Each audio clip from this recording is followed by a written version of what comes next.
Chapter 496. Looking at the two knights who suddenly appeared in front of him, Noah was a little surprised. "Why are you here?" "Huh. Why?" Erica spat out a powerful voice that reminded one of a lion's without turning her head. The corners of her mouth also curled up slowly. "Although it's okay to answer you now, it's rare for us to make such a grand entrance. Why don't we let the clown back down first? Please wait for a moment." Liliana closed her eyes for a moment before opening them abruptly. "It's not up to you to deal with a group of despicable evil magicians." Facing a group of magicians who had the absolute advantage in numbers, and were at least dozens of times their number, both Erica and Liliana appeared to be at ease and didn't panic at all. It wasn't because they were backed by the 7 god-slaying kings in the world, but because they were confident that they could absolutely defeat the enemies in front of them. Erica Browntree, Liliana Kranikar, the two prodigies of Italy's Red Copper Black Cross and Bronze Black Cross, were going to show off all of their powerful strength and strong hearts here, proving that they were not just pretty on the surface. Looking at how Erica and Liliana were at ease and didn't take them seriously at all, many irregular evil magicians were infuriated. However, some of them also heard Erica and Liliana's words and couldn't help but waver. "King? Did they just say king? Could that man be?" Without giving the group of magicians time to react, Erica and Liliana's slender bodies spurted out an extremely impressive amount of spell power, bathing their bodies in spots of dim light brought about by the waves of spell power. "Steel Lion and Lionheart King, as my ancestor, please listen to the oath of Knight Erica Browntree. I am the successor of the Horn Flute, the descendant of the Black Warrior. If my heart doesn't yield, my sword won't break. Lionheart King, the essence of struggle is now in my hands. The time for the duel has come, Lionheart King.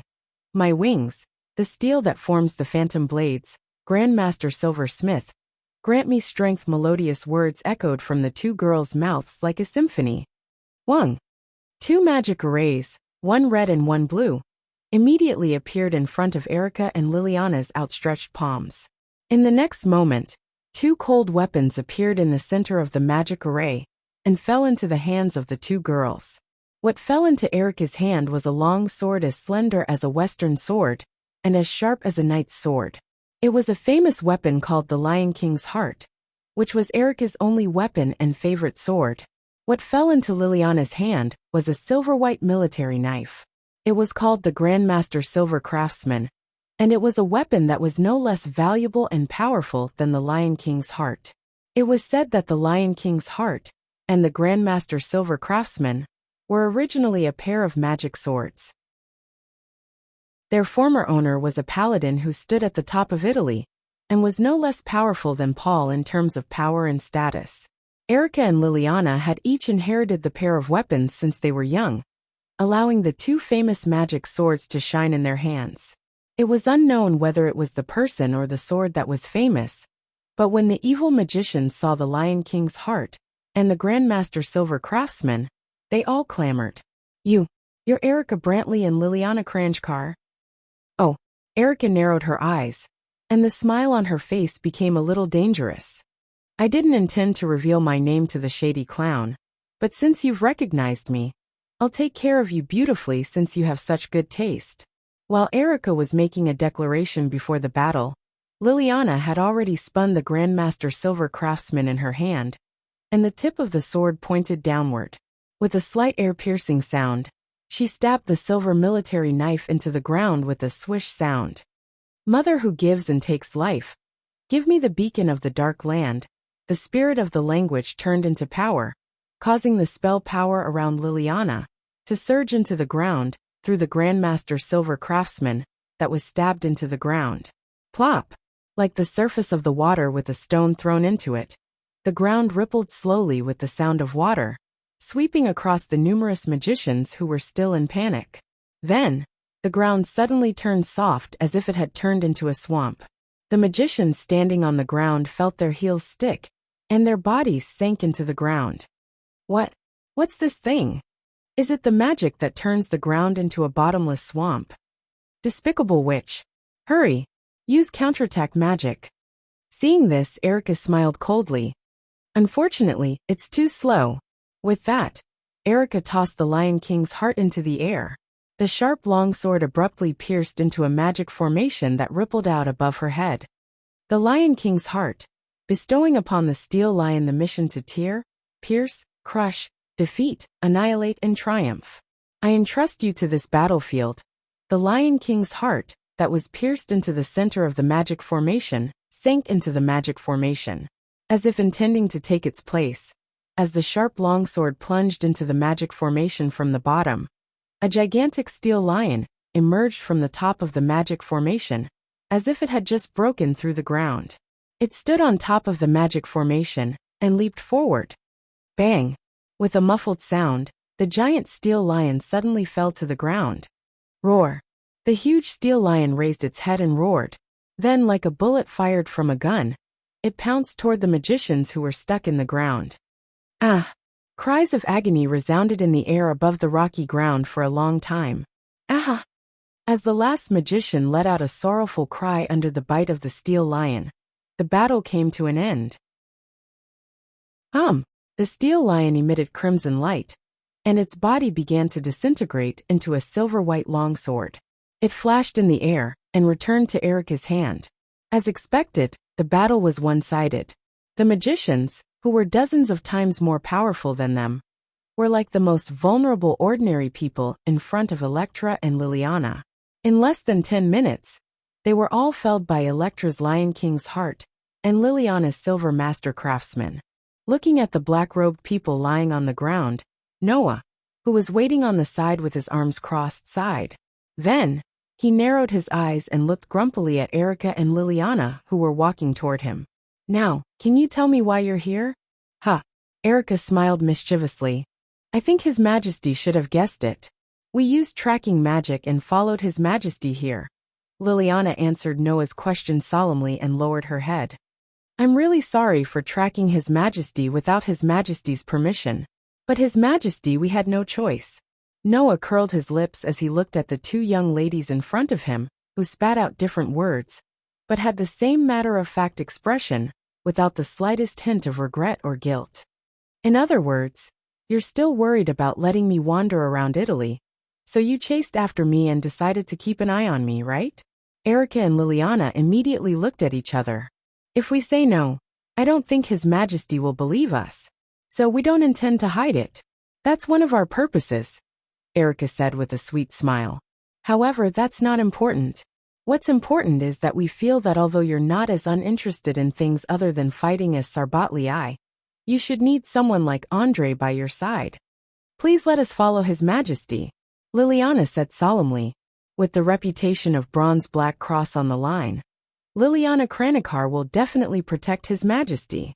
Erica and Liliana knelt on one knee at the same time and performed the knight salute, waiting for Noah's decision. Staring at the two girls, Noah sighed. What's going on? Chapter 497.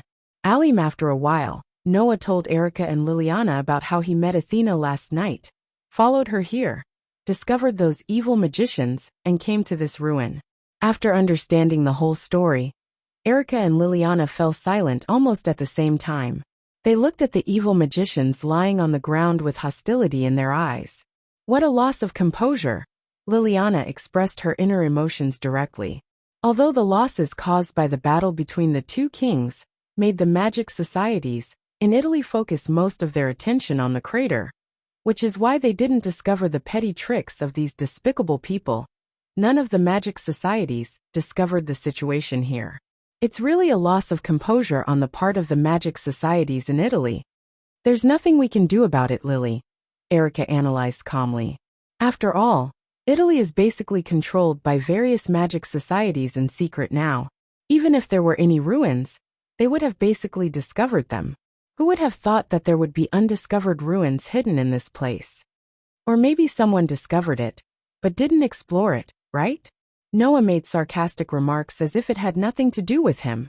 Although they are all magic societies in Italy, there is also a hostile relationship between the Copper Black Cross and the Bronze Black Cross. It's impossible for all the magic societies in this country to be united. This ruin might have been discovered by some magic society, But in order not to attract the attention of other magic societies, they haven't found the opportunity to explore it. Noah glanced in the direction of the ruins. To put it simply, it's possible that some magic society has been hiding this ruin because they want to monopolize it and wait for the opportunity to explore it. In the end, it was discovered by these evil magic societies during this sensitive period, right? Erica sighed. It's not impossible. Upon hearing that, Liliana furrowed her brows subtly, revealing a trace of helplessness and irritation on her face. Liliana's personality was too straightforward, which could be said to be the most standard type of knight. Therefore, Liliana generally wouldn't get involved in complicated matters, such as conspiracy theories. It could be said that in terms of talent in swordsmanship and magic, Liliana wasn't inferior to Erica at all. However, Liliana didn't have the temperament and qualities of a social lady at all. That was why Liliana had been toyed with by Erica since she was a child.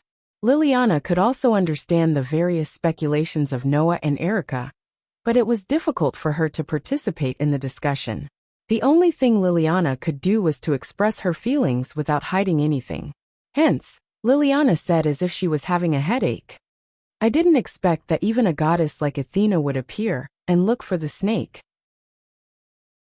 If she finds the snake, when she regains her identity as the Queen of the Trinity, even the king would have a hard time dealing with her.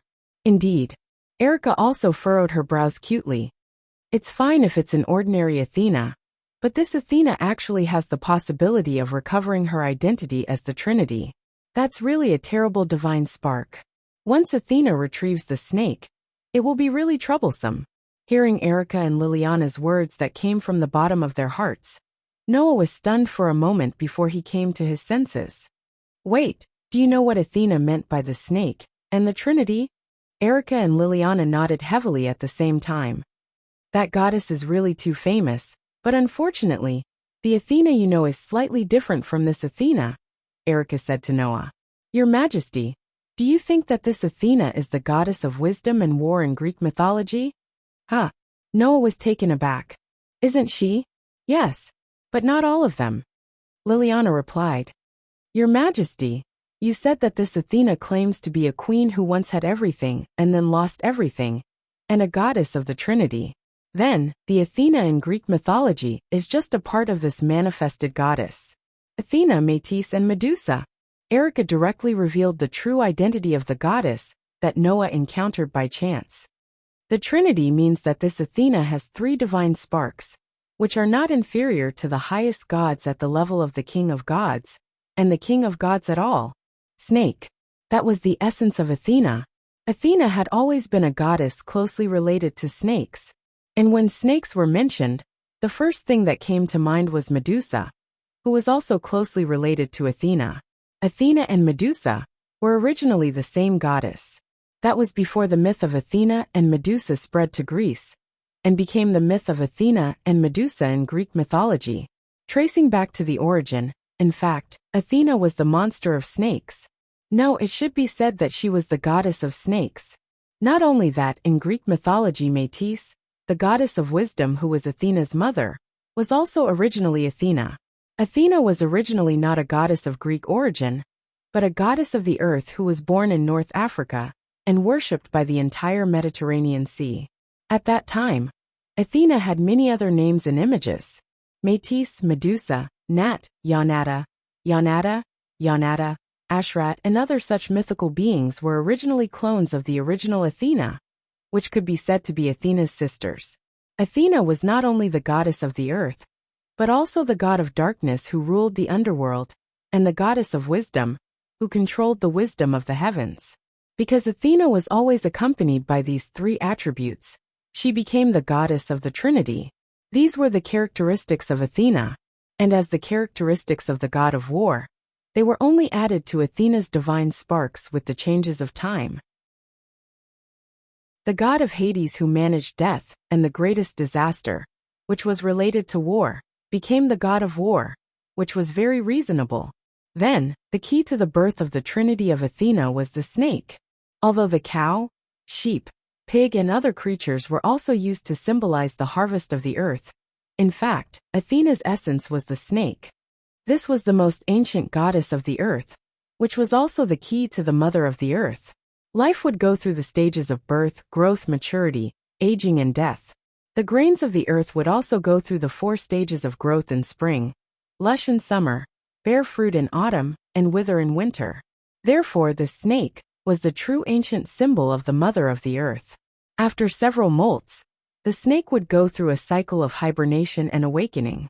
It was a creature that symbolized the cycle of death and rebirth, as well as the migration of seasons. Compared to the cow, which symbolized harvest and love, the snake, which symbolized both the grace of life and the death of calamity, was the true goddess of the earth. Therefore, Athena was the goddess of the earth, and also the goddess of the snake. And for the ancient people, a strange and mysterious creature like the snake was very rare. It would constantly molt and shed its outer shell, and in the winter, it would hibernate for a long time. Then, as if it was resurrected from the dead, it would wake up in the spring and easily cross the gap between winter and spring. This was called immortality. Therefore, Athena was also the immortal god of the underworld. She was the god of nature and the underworld who brought death.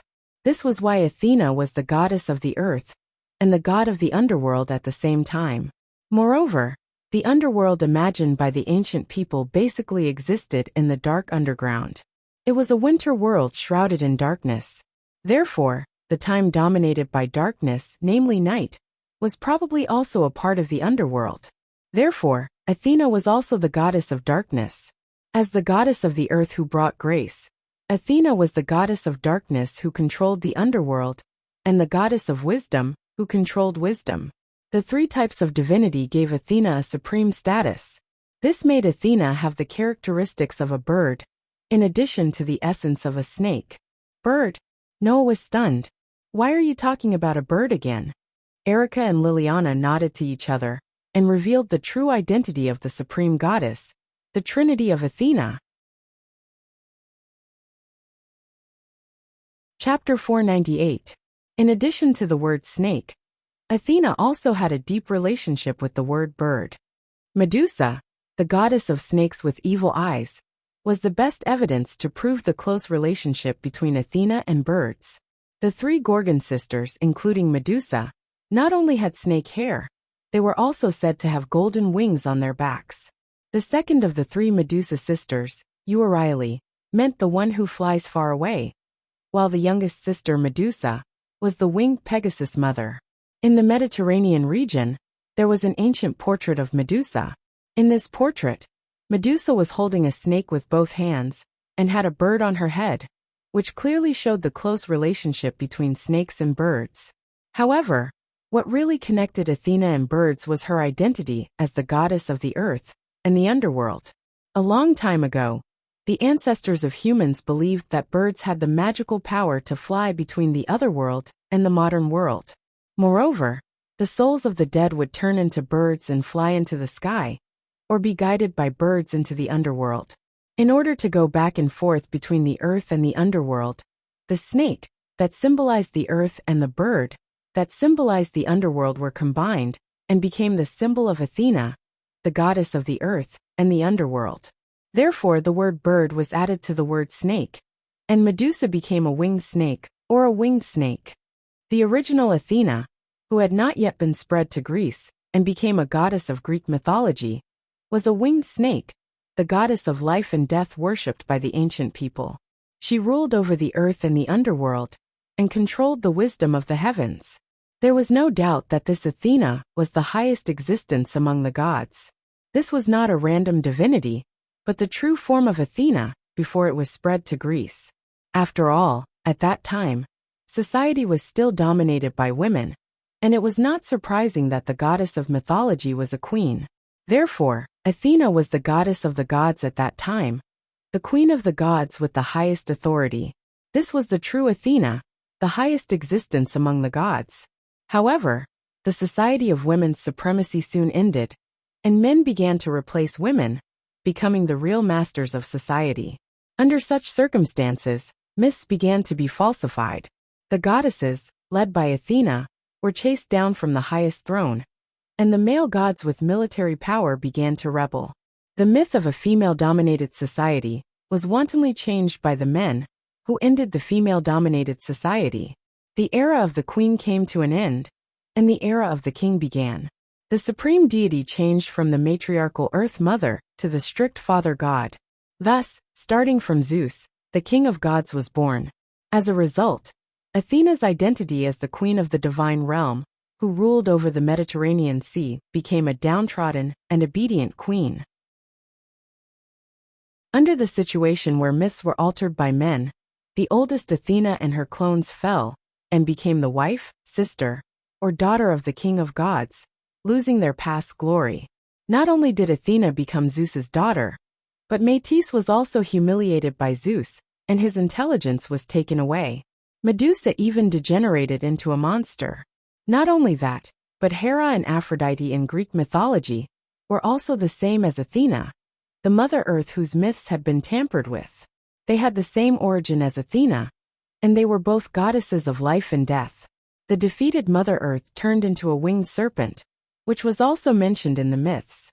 Dragon, the evil dragon that appeared in countless myths and legends, and was defeated by the heroes and gods, was the Mother Earth's demeaning appearance after her myth was tampered with and defeated.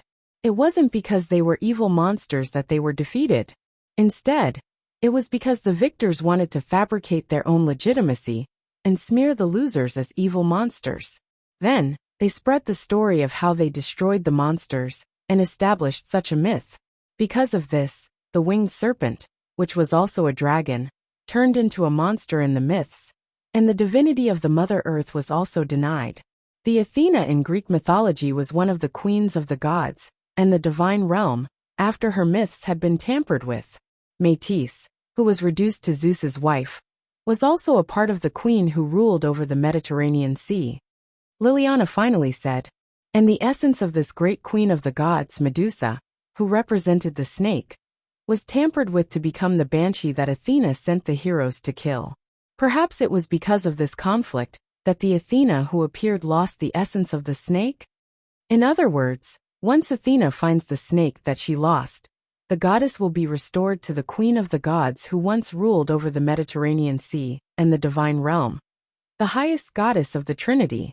Erica concluded, once she regains her true identity as the queen, Athena will undoubtedly be the highest goddess, definitely not below Velislana and Mekhl.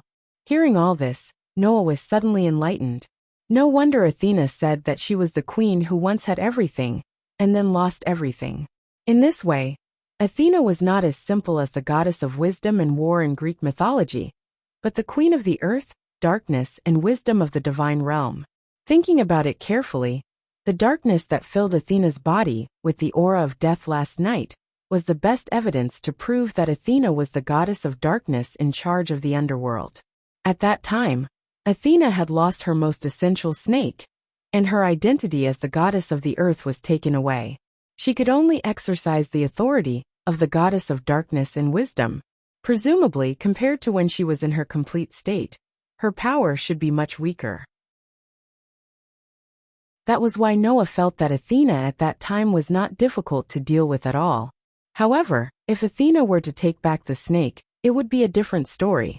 At that time, Athena would no longer be the goddess of wisdom and war, but the queen of the divine realm.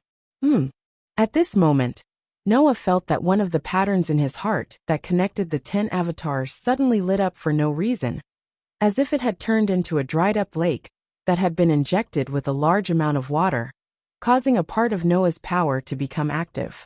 Noah raised one of his hands.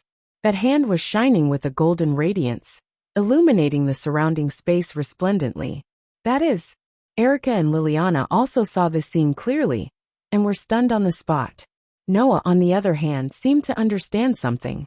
He raised his eyebrows and the corners of his mouth rose. It seems that even if the queen really retrieves the snake, my sword will be able to cut the snake in half. Hearing this, Erica and Liliana seemed to have thought of something, and their expressions suddenly brightened. You've got a good weapon, haven't you? Erica put on a gorgeous smile again, as expected of the king who can defeat the two highest level gods at the same time. If you can even get that sword, Then you may become the most suitable king to deal with the disobedient god. And even the strongest king, who won't be any weaker than the other god slayers in the future. If that's the case, we'll have a better chance of defeating Athena. Liliana's mood also became a little excited, but then it became a little strange. However, in less than 10 days, he was able to fight with two of the highest level gods, fight with the King of Swords of Italy, and now meet the former Queen of the Divine Realm. This time, it seems that there will be a lot of disputes around the king. That's why you need me. Erica glanced at Noah and said with a faint smile. After all, if there are too many disputes, the king won't have time to care about worldly affairs, right? Noah rolled his eyes. Wait, Erica. Liliana frowned. Have you forgotten about my existence? Lily is not suitable to be the king's butler, Erica said bluntly. Compared to butler, Lily is more suitable to be a simple knight. Isn't it? Liliana was speechless. Liliana, who was too straightforward, was indeed not suitable to deal with complicated affairs like Andre. It doesn't matter what you do. For me, it's just that I lack an attendant to lead the way and deal with affairs. Noah sighed again, and then turned his eyes to the entrance of the ruins. Let's go in and take a look. Maybe the snake that Athena is looking for is inside. Both Electra and Liliana nodded. Chapter 499. They were in an extremely humid underground ruin. The floor, ceiling, and surrounding walls were pitch black, but they were all covered with moss and obvious wet water stains. Water was even dripping from the top of the ceiling, making one wonder why there was a dry rocky land above the ruin. Through the stone door at the entrance of the ruin, Noah, Erica, and Liliana entered the interior of the ruin one by one. As soon as they entered the ruin, except for Noah, Erica and Liliana's faces stiffened, and their eyes became solemn. Only those who had the same power in their bodies could sense it. Inside the ruin, almost every corner was filled with a faint spell power. In the depths of the ruins, in front of the bottomless pitch-black tunnel, a powerful curse power that was clearly impossible for ordinary humans to possess blew over like a gust of wind, constantly slapping Noah, Erica, and Liliana's faces. Sensing the enormous spell power that permeated the air, Erica and Liliana's expressions turned solemn.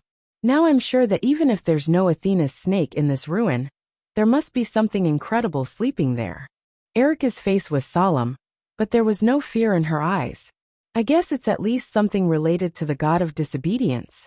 It's really lucky to find this place in advance. Liliana was already holding Silver Master Craftsman in her hand, and she looked straight ahead of her in the passage. If it's something related to the god of disobedience, maybe we can do something in advance to resolve the disaster that is very likely to involve the god of disobedience. I'd rather have Athena's snake in there. Noah had a different opinion. We haven't dealt with Athena yet. If another god comes out, I don't want to keep trying to deal with two gods at the same time. As soon as he said that, Erica and Liliana looked at Noah strangely at the same time. If it's Sarbat Raiching, she'll probably be overjoyed, right? Erica couldn't help but say. Isn't it the wish of every god slayer to be able to fight a god? Not to mention, you're just a new king, Liliana added.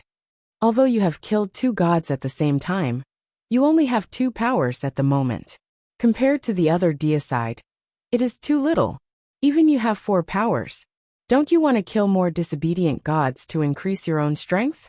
It was not surprising that Erica and Liliana would think so. Who would mind if they were too strong?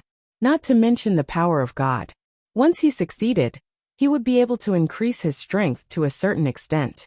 Unless they were like Tony, who obtained authority that was completely useless in actual combat. However, killing a god was a gamble in the first place. After all, a god's authority could be strong or weak. If a god's authority was so weak that it could not be used in battle like Tony's, it was considered bad luck. However, if a god's authority was strong, it was not impossible to surpass the god slayer in one fell swoop. Noah was believed to have only 2 powers at the moment. It was not strange for him to want to increase his own strength, right? It was a pity that Noah only had 1 power, but it could be used as 10 powers. With so many powers in his body, Increasing the power of one more power might not necessarily increase Noah's strength. Moreover, the reward was proportional to the risk. They are gods.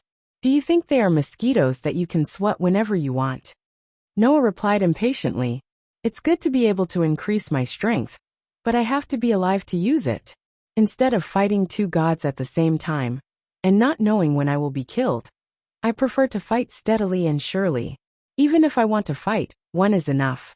Greed is like a snake trying to swallow an elephant. Be careful that you can't swallow it, and choke yourself to death. On the uninhabited island, the king who said that he wanted to kill the two highest level gods at the same time said so. Fortunately, Erica and Liliana did not know about this. Otherwise, they would have complained. Let's go in. Noah took a step forward. There is definitely something up ahead. It is very likely that Athena, or something will appear at any time. You guys be careful. With that, Noah planned to walk in front of Erica and Liliana. This was an almost instinctive action. In such a dangerous place, it was natural for a man to protect a woman in front. However, Erica and Liliana reached out their hands with great tacit understanding, and each grabbed one of Noah's arms. At times like this, it is a knight's duty to walk in front and explore the way, Liliana said to Noah with a serious expression as usual. As a king, you can't use yourself to explore the way. If you treat me as an ordinary girl, even if you are a king, I, Erica Brantery, will draw my sword and show you the bravery of a knight. Erica smiled fearlessly. A king's duty is to deal with gods. Leave the rest to me and Lily. With that, Erica and Liliana protected the stunned Noah behind them. They stood side by side and looked ahead. Lily, it seems like we haven't gone on a crusade together like today for a long time. Erica had a confident smile on her face. It just so happens that the king that the knights need to protect is also here. Why don't we see who is braver? To be honest, I don't encourage personal strife at times like this, Liliana said without turning her head. However, you are the only one I will not lose to. The two girls, who were known as prodigies, looked at each other with intense sparks in their eyes. Then, they held their beloved swords and stepped forward at the same time. Moreover, it was as if they were in a race. They dashed forward abruptly, as if they were not allowed to fall behind.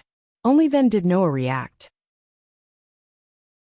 Seeing Erica and Liliana disappear at the end of the passage, his outstretched hand hung in the air, and he was speechless for a long time.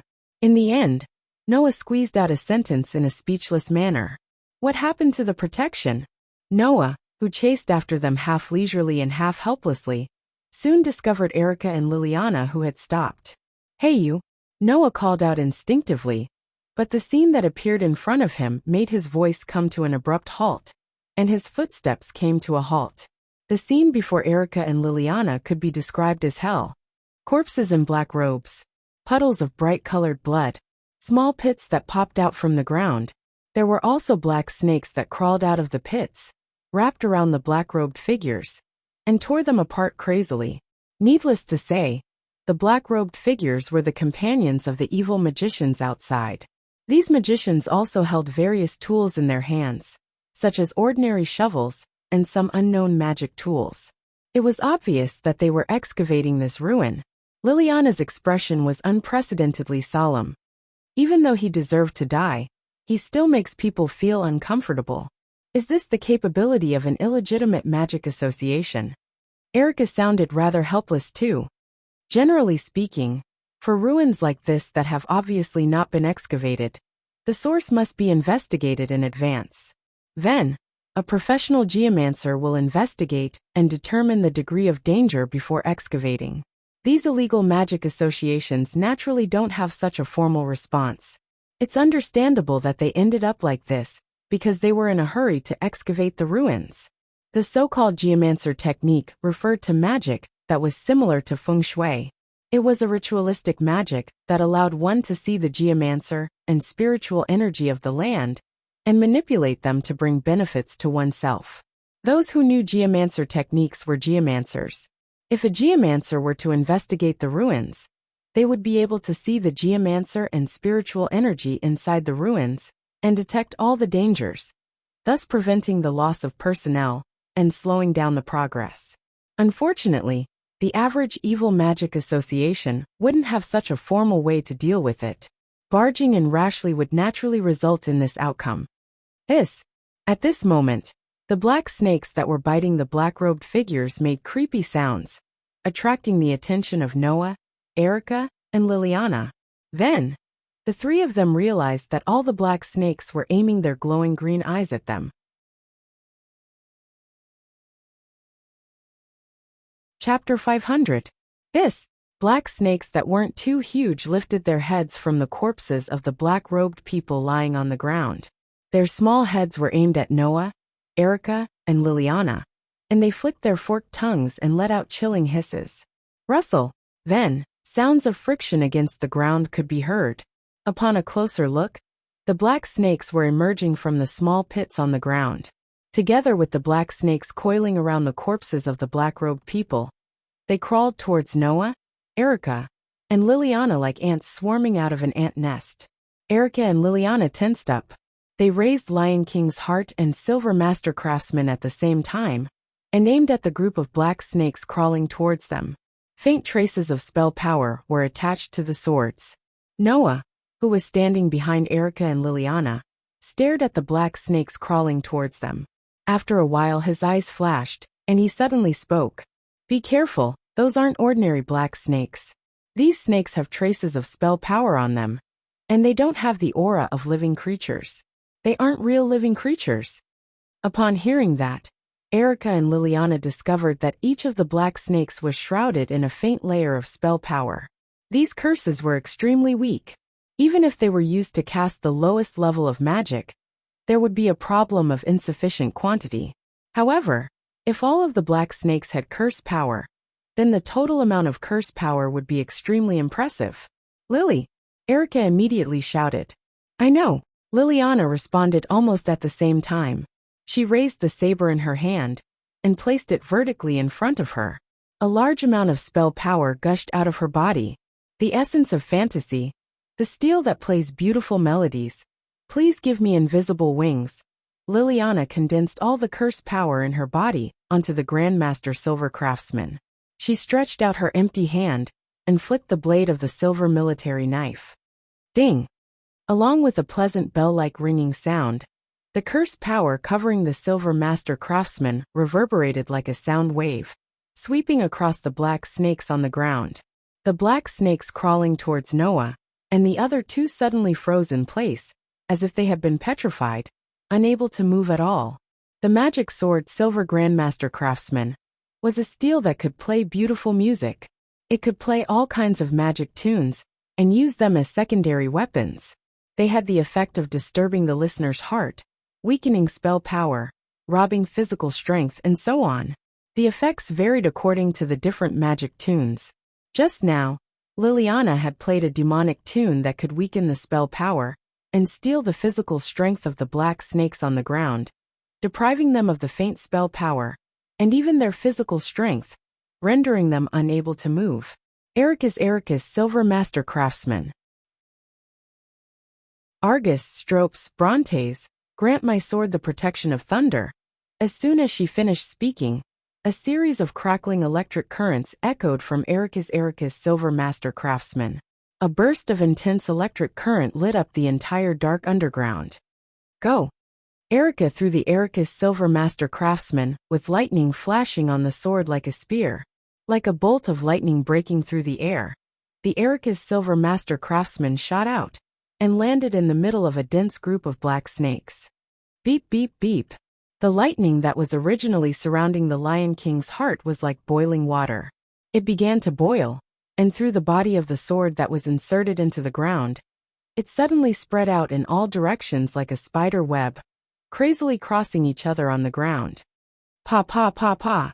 In the next moment, the black snakes that were hit by the violent electric current shrank their bodies, and they all exploded in a series of muffled crisp sounds, turning into small pieces of gravel that fell to the ground and mixed into the soil. Before long, all the black snakes were wiped out. Seeing this, Erica and Liliana didn't relax. Instead, their expressions became more solemn. After the black serpents were eliminated, the cursed power that was originally covering the black serpents and weakened by Liliana's demonic tune actually spread into the air and gathered there, forming a huge lump of cursed power. Rumble. Immediately, the ground began to shake slightly. At the same time, an ominous premonition rose in Erica and Liliana's hearts. No! Erica and Liliana were startled, but before they could do anything, an accident happened. The huge spell power block that gathered in the air suddenly shook, and the shaking ground immediately floated up and gathered on the huge spell power block. In just a short while, a huge beast was formed in mid-air. The beast had scales, horns on its head, sharp limbs, and a pair of huge wings on its back. Its pupils were like those of a snake, emitting a cold and fierce ruthlessness. Not to mention Erica and Liliana, even Noah recognized the true form of this beast. It was a dragon. Perhaps it should be said that it was the symbol of the Mother Earth, a winged serpent. Roar! The dragon's roar shook the air, carrying a violent force that seemed to penetrate the space. It spread in all directions and even turned into wind waves that blew toward Erica and Liliana. Erica and Liliana couldn't help but tremble. A divine beast. The tamed beasts of the gods, or the demon beasts, demonic beasts, and holy beasts that only existed in myths and legends, were divine beasts. They had tremendous power.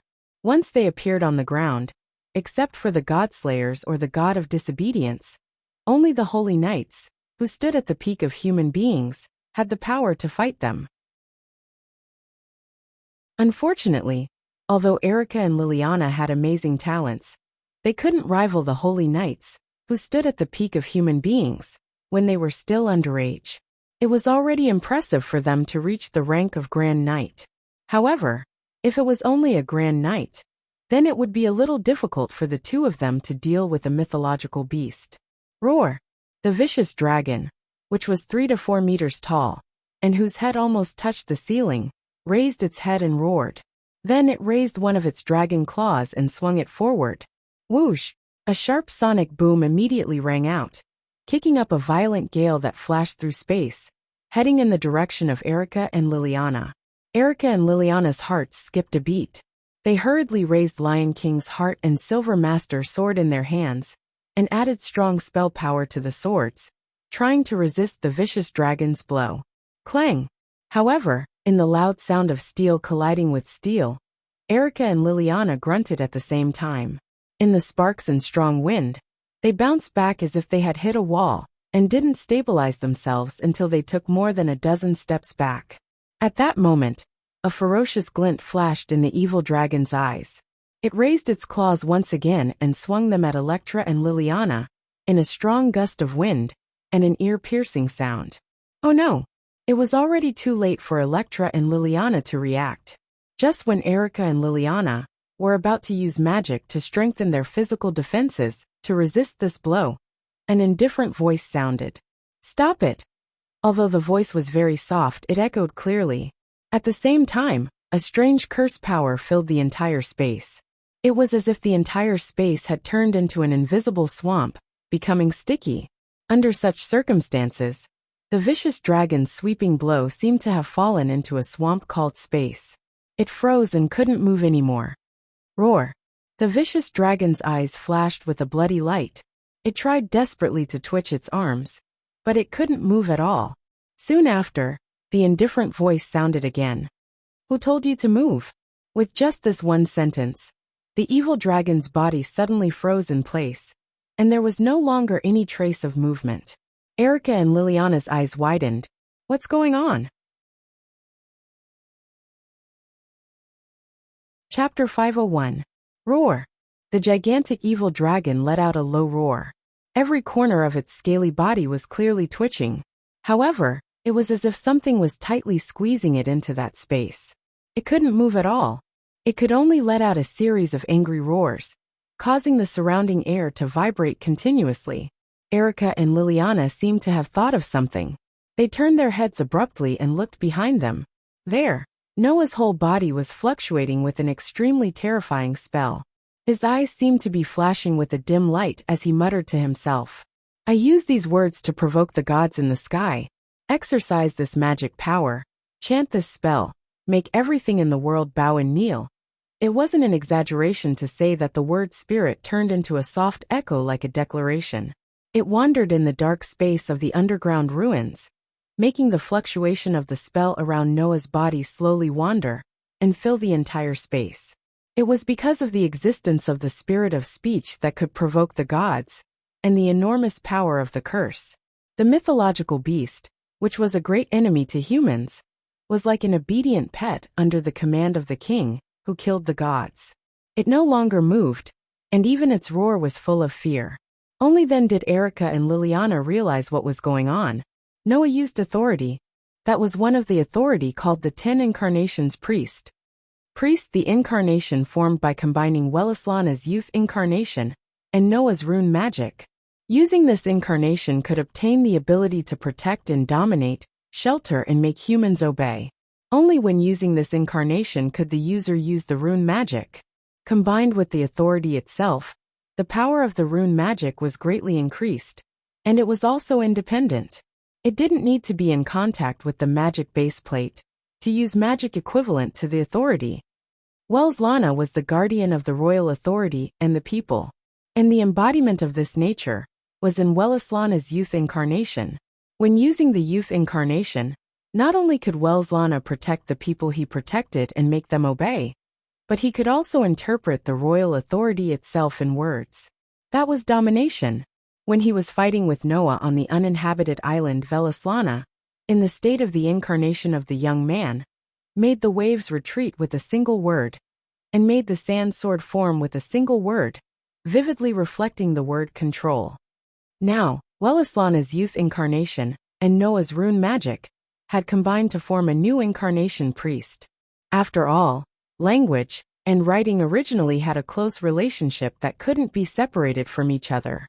Combining the incarnation of the young man, that represented the dominance and protection of language, with the rune magic, that represented writing, couldn't be more suitable. Using the priest incarnation, Noah could also obtain the spirit of speech, that was not weaker than Welislana's spirit of speech. He could interpret the king's authority with spirit of speech and language, and could also use the rune magic, that was completely separated from the magic base plate. It was the same as Tony's protection of steel, but the scope was not limited to steel. Of course, to deal with a mere divine beast, Noah didn't need to use the rune magic, that had already reached the level of authority. He only needed to use the spirit of speech to firmly control the divine beast, that was considered a great enemy to humans. I am the strongest, and I hold all victory in my hands, no matter if it is a human or a demon. I am the one who defeats the hostility of all enemies. I will defeat any enemy that stands in my way. After chanting the holy words of the invincible and undefeatable God of victory, Noah raised his head and looked at the dragon that was firmly controlled.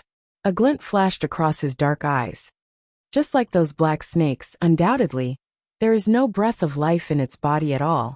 It is completely like a moving corpse, but there is a huge amount of cursed power supporting its movement. It even gave birth to a certain level of wisdom, and gave birth to a divine beast. Noah walked forward and passed by Erica and Liliana, who were staring at him blankly. He came to the front of the dragon and sized it up for a while. Then he fixed his eyes on the dragon's reverse scale. I'd like to see what your true face is. After saying that, Noah raised one of his hands. His arm trembled all of a sudden, and a series of magic lines like electric wires spread out and covered Noah's arm. Using the enhanced magic to strengthen his arm's strength, Noah raised his hand over his shoulder and pulled it back. His entire arm was like a sharp spear, suddenly piercing through the air and fiercely stabbing towards the dragon's reverse scale. Poochie! The scales on the evil dragon's body were broken apart. Its skin and muscles were also mercilessly pierced through by Noah's spear-like palm, causing green blood to splatter everywhere. The dragon's roar became painful. Noah, who turned a blind eye to this, forcefully pulled out his hand that pierced into the dragon's body amidst a tearing sound. After another burst of green blood spurted out, he tapped his toes on the ground and retreated rapidly. Then, the dragon's painful roar came to an abrupt end. Crack, crack. Under the gaze of Erica and Liliana, The dragon's body cracked like a stone. Cracks gradually spread on its body, and its body gradually petrified with the appearance of the cracks, turning into a stone statue riddled with holes. In the next moment, the huge evil dragon statue directly exploded, turning into a sky full of gravel that fell to the ground. Looking at this scene, Erica and Liliana did not come back to their senses for a long time. The divine beast that made the two grand knights of Italy, who were known as prodigies, fall into a bitter battle was destroyed just like that? It was not until this moment that Erica and Liliana realized how big the gap was between them and the king. Sure enough, humans could not resist the God Slayer, who was the king. Therefore the God Slayer was the demon king. Noah, who did not know how Erica and Liliana felt, focused his gaze on his hand that had just pierced into the dragon's body. At this time in Noah's hand, a fist-sized badge was lying on it. It was a badge that was as thick and ancient as a rock like polished obsidian. On the surface of the badge, there was a clumsy portrait that looked like a human face. Taking a closer look, the hair of the human face was actually composed of snakes with twisted bodies. Many places on the badge had been blurred, and the stone itself was quite worn. At a glance, one could tell that it was a rather ancient object with a long history. That badge was dug out by Noah from the dragon's body. Relying on his sensing ability, Noah found that the curse power on the dragon was almost all gushing out from a foreign object in its body. It was through that foreign object that the dragon's movements could be formed, and even its existence was maintained by the curse power provided by this foreign object. So Noah dug out the foreign object. Needless to say, that foreign object was the badge in Noah's hand. This is Medusa? Looking at the portrait on the badge, Noah said with some uncertainty, "Is this the snake that Athena is looking for?" Hearing this, Erica and Liliana came back to their senses and also noticed the badge in Noah's hand. That's... Erica recognized the emblem at a glance and was surprised. Could it be the Stone of Gorgon? It should be. Liliana stepped forward and took the badge from Noah's hand, looked at it carefully, and then met Noah's puzzled gaze and explained. This is the ancient symbol of Mother Earth, a road sign that guides many goddesses to the disobedient Mother Earth. Simply put, it's something like a grimoire. Grimoire. Noah could not help but be startled, and his eyes became even more puzzled. But this is not a book, it's just a badge made of stone. There are no words on it, only pictures, right? In the era when the gods still existed on the ground, not to mention paper, even words had not yet appeared. Liliana shook her head and explained. However, its function and concept are the same as a book. That's why it's called a grimoire.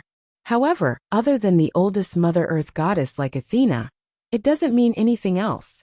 It's a god relic that only gods can use. Chapter 502. God Relics.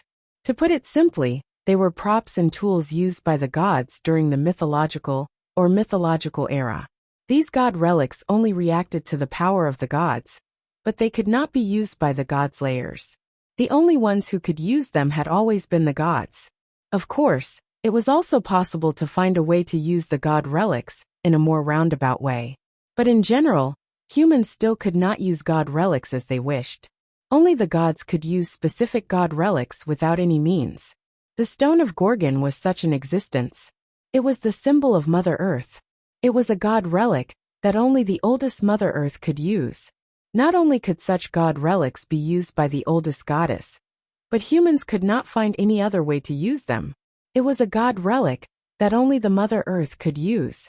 So this Gorgon stone is most likely Athena's snake. Noah glanced at the badge in Liliana's hand.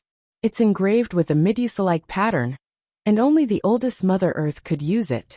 I can't think of any other possibility besides the snake that Athena is looking for. Both Erica and Liliana nodded in agreement with Noah's idea. Let the king keep this. After hesitating for a moment, Liliana handed the Gorgon stone in her hand to Noah. Since Athena is looking for it, if we keep it, it will be taken away sooner or later. After all, humans can't fight against the god slayers and the disobedient gods. Erica recalled the scene of that powerful mythological beast being cleanly defeated by Noah and sighed, which was a rare sight. If we give it to Tharbiter, Tharbiter will be very happy to give it to Athena. We don't want to see an all-out war with Athena, who has recovered her identity as the Queen of the Trinity. I don't care. Noah took the stone of Gorgon over, as if he really didn't care about it. In this way, Athena will not be able to recover, and will not be a match for me. I can't help but worry. Only then did Erica and Liliana relax a little. Logically speaking, even if Athena had not recovered to the highest level of the Trinity, she was still a goddess of wisdom and war from Greek mythology. She was much stronger than the average god. Under such circumstances, whether a king who had been born for less than 10 days could deal with such a goddess was really quite suspenseful. However, Erica and Liliana didn't doubt Noah's words at all. He was able to block the attack of Italy's King of Swords before he became the king of killing gods. He was able to kill 2 gods of the highest level before becoming the king of killing gods. After becoming the king of the god-slaying, Noah defeated Doni and had the ability to cause Italy a huge loss of 15 billion euros. All these achievements indicated that Noah's strength could not be judged by the standard of a typical god-slayer. Perhaps, the only ones who could match up to the current Noah were the 2 legendary kings. This thought came to the minds of Erica and Liliana at the same time. At this time, Noah, who was weighing the stone of Gorgon, paused, and with an emotionless smile on his face, he turned his head and looked at a corner. "Aren't you going to come out and say hello?" Erica and Liliana were stunned at first, and then their bodies suddenly tensed up.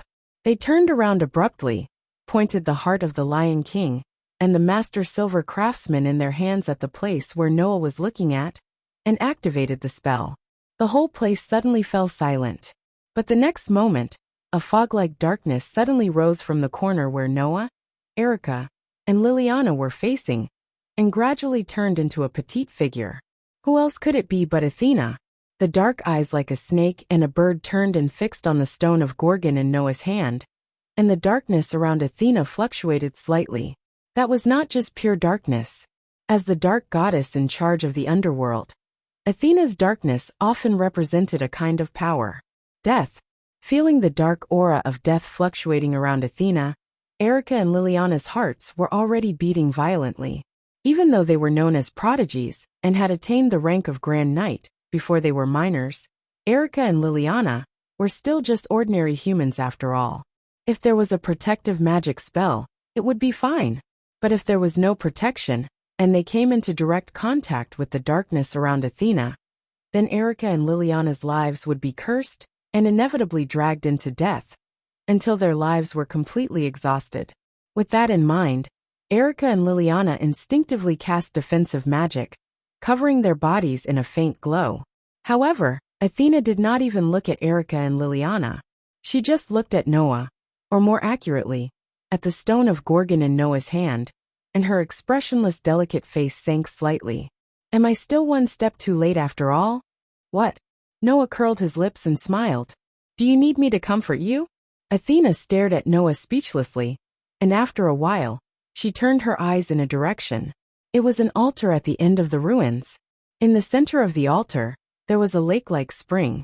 Athena looked at the lake, and said expressionlessly, I just didn't expect that lake to be connected to the sea. Otherwise, the stone of Gorgon would not have come to such a place. Upon hearing this, Noah, Electra, Liliana, and the others were all stunned. Poseidon, the god of the sea, is my enemy. The sea under his control is the most suitable place to bury my snake. Athena raised her eyes and stared at Noah with a cold light in her eyes. However, because of the confrontation between the enemies, my snake seemed to have been stimulated by a huge spell. It transformed into the winged serpent, a dependent of the mother goddess of the earth, and swam over from the sea and entered the ruins. Athena's stone of Gorgon was originally sleeping in the sea, and it began to become active with Athena's awakening.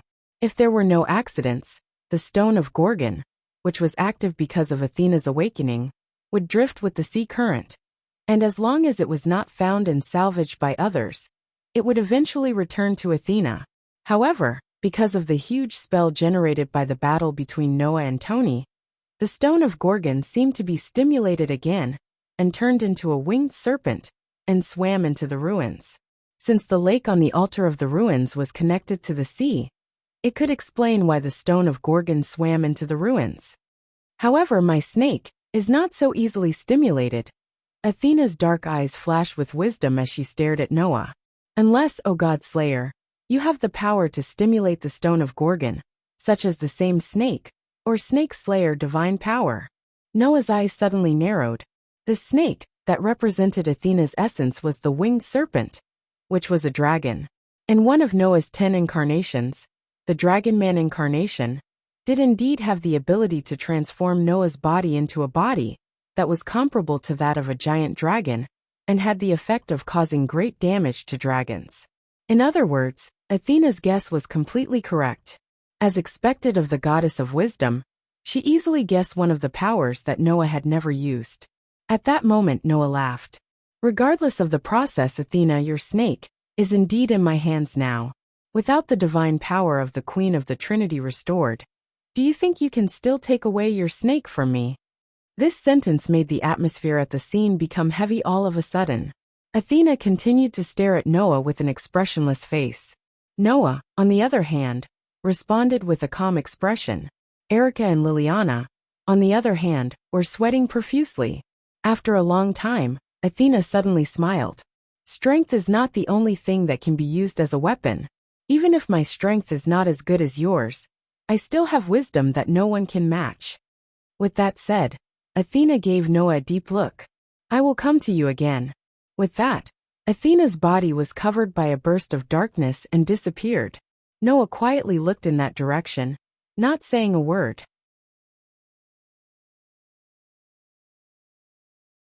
Chapter 503. Because of the matter of Athena and the stone of Gorgon. After coming out of the ruins, Erica and Liliana said that they needed to report this matter to the Copper and Black Cross and the Bronze and Black Cross before they found a hotel to stay in and disappeared without a trace. Whether it was the Copper and Black Cross or the Bronze and Black Cross, they were the kind of magic societies that stood at the top of Italy.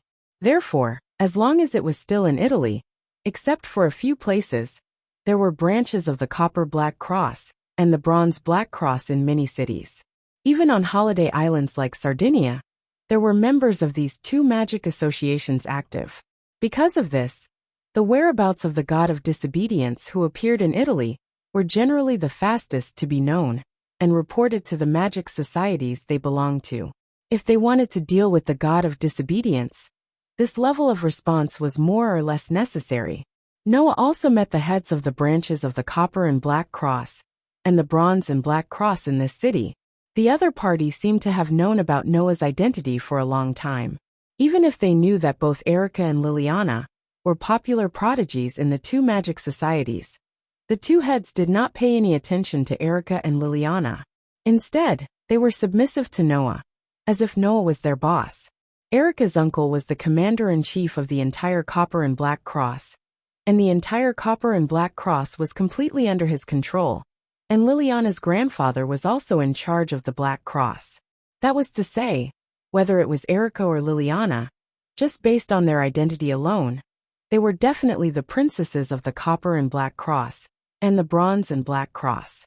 Under such circumstances, the heads of the two small branches ignored the two princesses and only entertained Noah, and Erica and Liliana still had a natural look on their faces. It was enough to see what kind of identity and status the God Slayer had. After the heads of the Copper and Black Cross and the Bronze and Black Cross branches entertained Noah, Erica and Liliana called the two heads aside and asked them to contact the headquarters and explain the whole thing. The Queen of the Trinity, Athena, such a god, was hiding in the dark and eyeing Noah covetously. Not to mention Erica and Liliana, even Noah himself was a little annoyed. From this point of view, the stone of Gorgon was really a hot potato. So while Erica and Liliana were busy all day, Noah played with the Gorgon stone in boredom until night came. In the most luxurious room on the top floor of the hotel, Noah, who had just come out of the bathroom, only had a towel wrapped around his lower body and a towel around his neck. While drying his hair and face, he sat on the sofa and drank milk. To be honest, no matter which world he was in, Noah's life had never been as luxurious as it was now. Even in Howling Academy, which provided tuition, accommodation, food, and even living expenses, it was the same. However, Noah was not uncomfortable with this kind of life. Although he had never lived so extravagantly in the past, Noah had the experience of being flattered like this. Therefore, for this kind of luxury, Noah also had the mentality of it's dispensable, and it's a waste not to enjoy it, and accepted it with a clear conscience. At this time, on the glass table in front of the sofa, a mobile phone rang. Hearing the sound of the mobile phone, Noah, who was drinking milk, frowned. This mobile phone was given to Noah by Erica today, saying that it would be more convenient for him to move around. Moreover, it also had the private mobile phone numbers of the big bosses of the Copper and Black Cross and Bronze and Black Cross, including Erica and Liliana, saying that if there was anything he could do, he could just tell them, and no one would refuse the king's request. And this also meant that the number of people who knew Noah's mobile phone number would be very limited. Not everyone could make this call. So which big boss called Noah? Noah, who picked up the mobile phone, looked at the words unable to display, displayed on the mobile phone interface. His frown deepened, but he still picked up the phone. As soon as he picked up the phone, before Noah could say hello, a hearty and impatient voice sounded from the other end of the phone. Yo, Noah, my best friend, did you miss me? Hearing this familiar voice that he didn't want to recall at all, Noah was silent for a while, and then hung up the phone without hesitation. The next second, the mobile phone rang again. And Noah didn't know if it was a psychological effect, but he felt that the ringtone was quite urgent this time. Noah, who was speechless, picked up the phone again. Hey, aren't you going too far? The person on the other side of the phone said in a helpless tone. It's fine if you leave me without saying a word. As my most intimate existence, I believe that you will return to my side sooner or later. But you even hung up the phone. That's a little hurtful. My heart is broken into two halves. It's cold. At first glance, it was like a man was kissing his beloved woman sweetly. But who would have thought that the man who said such a sentence to Noah was holding a magic sword that would cause irreparable damage to people as long as they touched it, and waved it at Noah without hesitation. Well, Noah, who also didn't hesitate to use a punch to directly hit the other side into the depths of the ground, was not qualified to say this sentence. You idiot! You don't look like the kind of guy who would call a friend to exchange pleasantries, right? That's why I'm wondering if you're planning to have a duel with me. Noah sneered back. Is it strange to hang up on you like this? Well, that's not a bad idea, but you're my lifelong rival. I plan to spend the rest of my life slowly tasting you. It would be too boring to end it so quickly, Tony said with a smile. So you don't have to worry. Although I'm not calling to exchange pleasantries, I'm not calling to fight. I just want to tell you something. Hearing this, Noah was puzzled at first, and then he thought of something.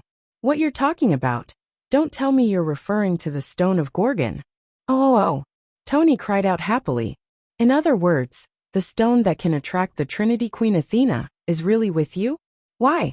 Noah curled his lips. Do you want it? If I can, of course I want it. It's a chance to fight with Her Majesty the Ancient Queen. I want it badly. Tony's voice became more or less serious. However, I'm not the only one who has his eyes on it. Noah was stunned. Sasha de Janstel-Vauban. Tony slowly uttered a name that made everyone in the magic world tremble. Even if you have just become a god slayer, you should have heard of this name, right? Noah narrowed his eyes. Of course, Noah had heard of this name, and he had just become a god slayer not long ago. When he was invited by Alice for a meeting, he heard from Erica and Liliana. As mentioned earlier, the Wise Men's Parliament began to study the deicide in order to protect the Queen of England from an ancient deicide, who was very likely to be a danger to the Queen of England. That was how it developed into its current nature. This ancient godslayer was the person Tony was talking about now, Sasha de Janstel-Vauban. 200 years ago, he had killed a god. Among all the kings who had killed gods, he was the strongest, oldest, and most capricious one, the god slayer. It was said that this old man had killed no less than 10 gods. and he had the most authority of all the God-slayers. He was undoubtedly the strongest of all the God-slayers today. The only one who could match up to this old man was another deicide who lived in China for as long as he was. People usually called him Marquis Vauban. Combined with the previous words, Noah had already guessed the reason why Tony mentioned this name. As expected, Tony told Noah the guess in his heart. I've received news that the old man is coming to Italy.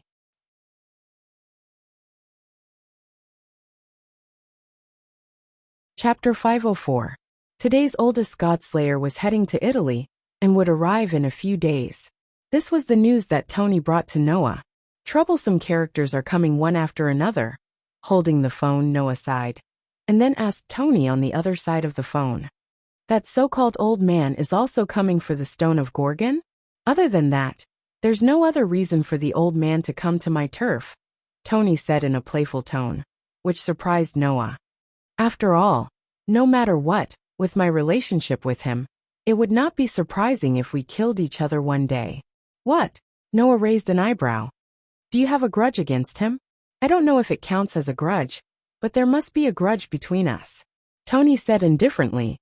As you know, it hasn't been more than 5 years since I became a god-slayer. The first god I killed was the Celtic god King Nuada. From that unlucky god, I usurped the authority of the demon sword. And the second god I killed was Siegfried. The authority of the steel barrier was seized from this god. Tony laughed heartily. However, this god was originally the god of disobedience that the old man summoned in a rather interesting way. It was originally his prey, but I stole it. Hearing this, Noah was speechless. Since Siegfried was the second god that Tony killed, it proved that before this, Tony was just a rookie who had just become a god-slayer, right?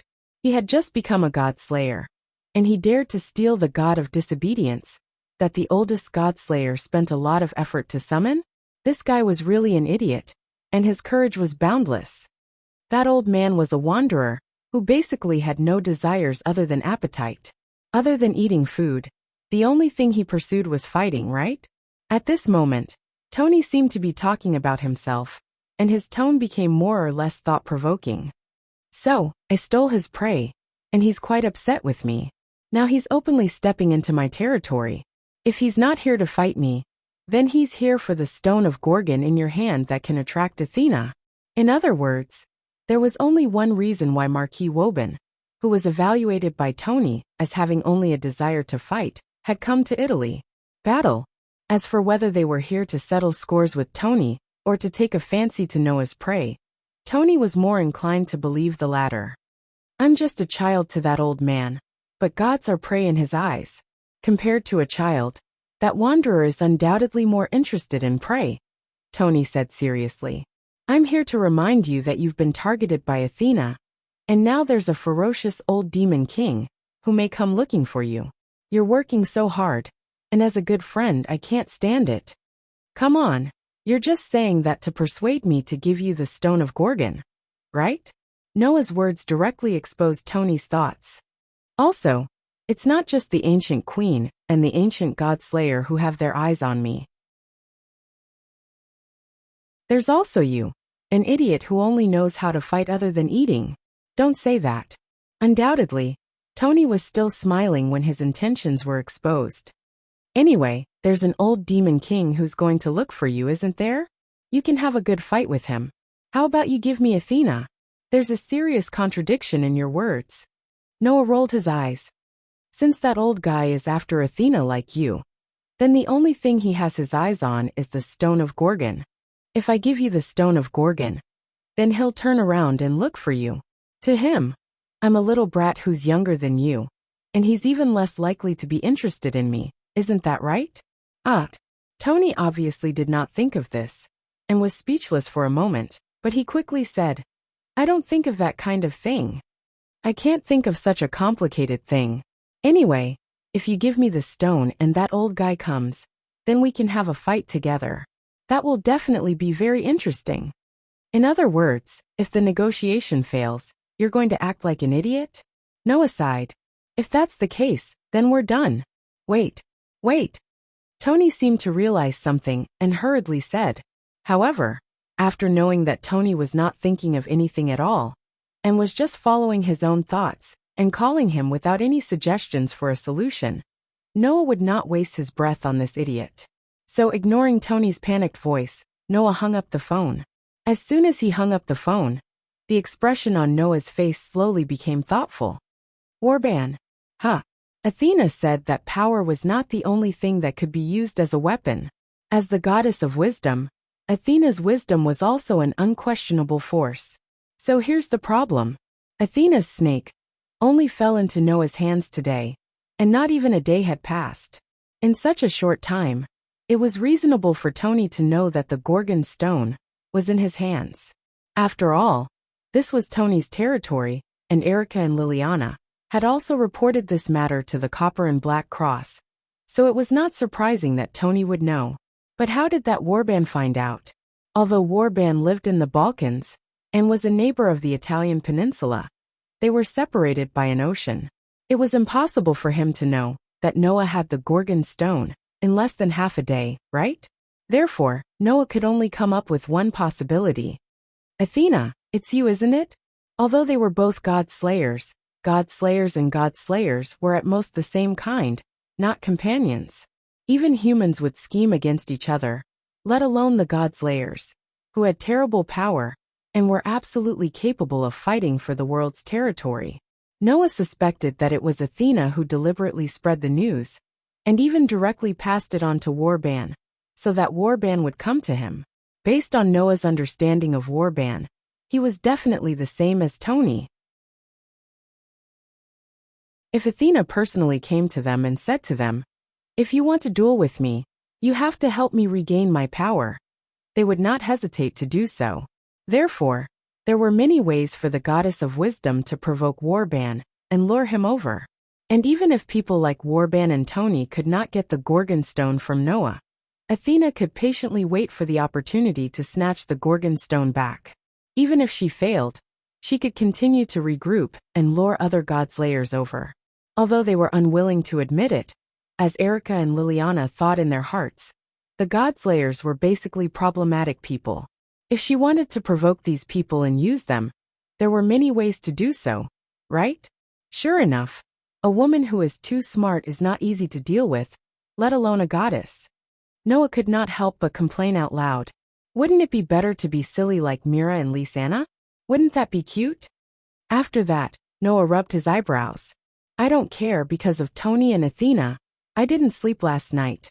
If I don't rest tonight, even if a god or a god slayer comes to me, I won't have the energy to fight. After saying this, Noah glanced at the Gorgon stone next to his phone, stood up and walked toward the bed. Just like that, 3 days passed.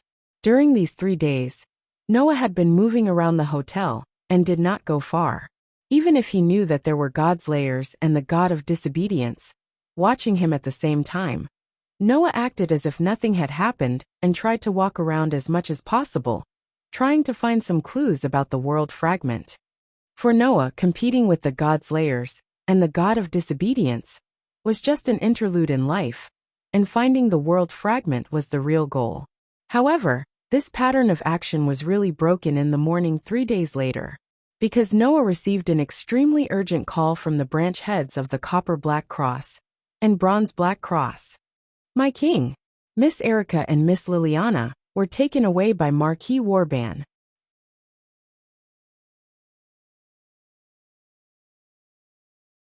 Chapter 505. Whoosh! A strong wind blew from the sky towards the high-rise building, whistling through the air.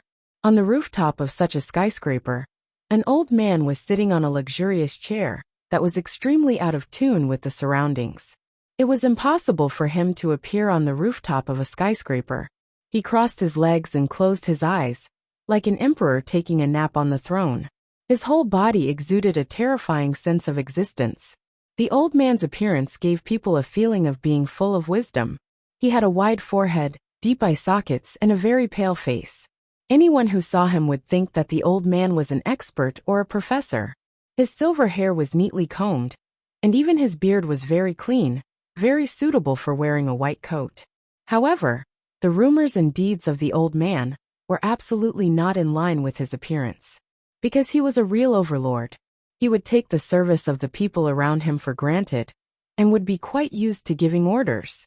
Because he was a real demon. As long as he could satisfy his own selfish desires, the old man would not hesitate to destroy the human race, even if it meant that he would do it. Sasha de Janstel Vauban, Marquis. These two names were the names that people called the old man. The most ancient god slayer today. This was him. Beside such a terrifying old demon, Erica and Liliana stood side by side. They did not talk, and there was no trace of being restrained on their bodies. Like maids serving the king, they just stood quietly on the side and fell into an indescribable silence. Then, what broke this indescribable silence was the extremely loud sound of a collision. Dong! As if intending to expel the heavy feeling of the entire space, the door of the rooftop was directly blown open. Against the roaring wind, Noah slowly walked up the stairs and came to the rooftop. Seeing Noah's arrival, Erica and Liliana did not show a happy expression. Instead, they laughed bitterly. So it's here after all? Erica shrugged. A meeting between kings? In such a situation, it's really hard to say whether they intend to have a talk or a duel, right? Liliana did not answer Erica's question, but there was a hint of helplessness and anxiety on her face.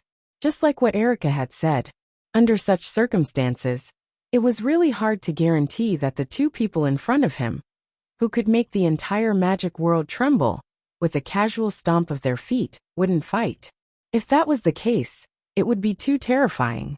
One was a terrible king who defeated the King of Swords of Italy as soon as he became a god slayer, bringing catastrophic damage to Italy.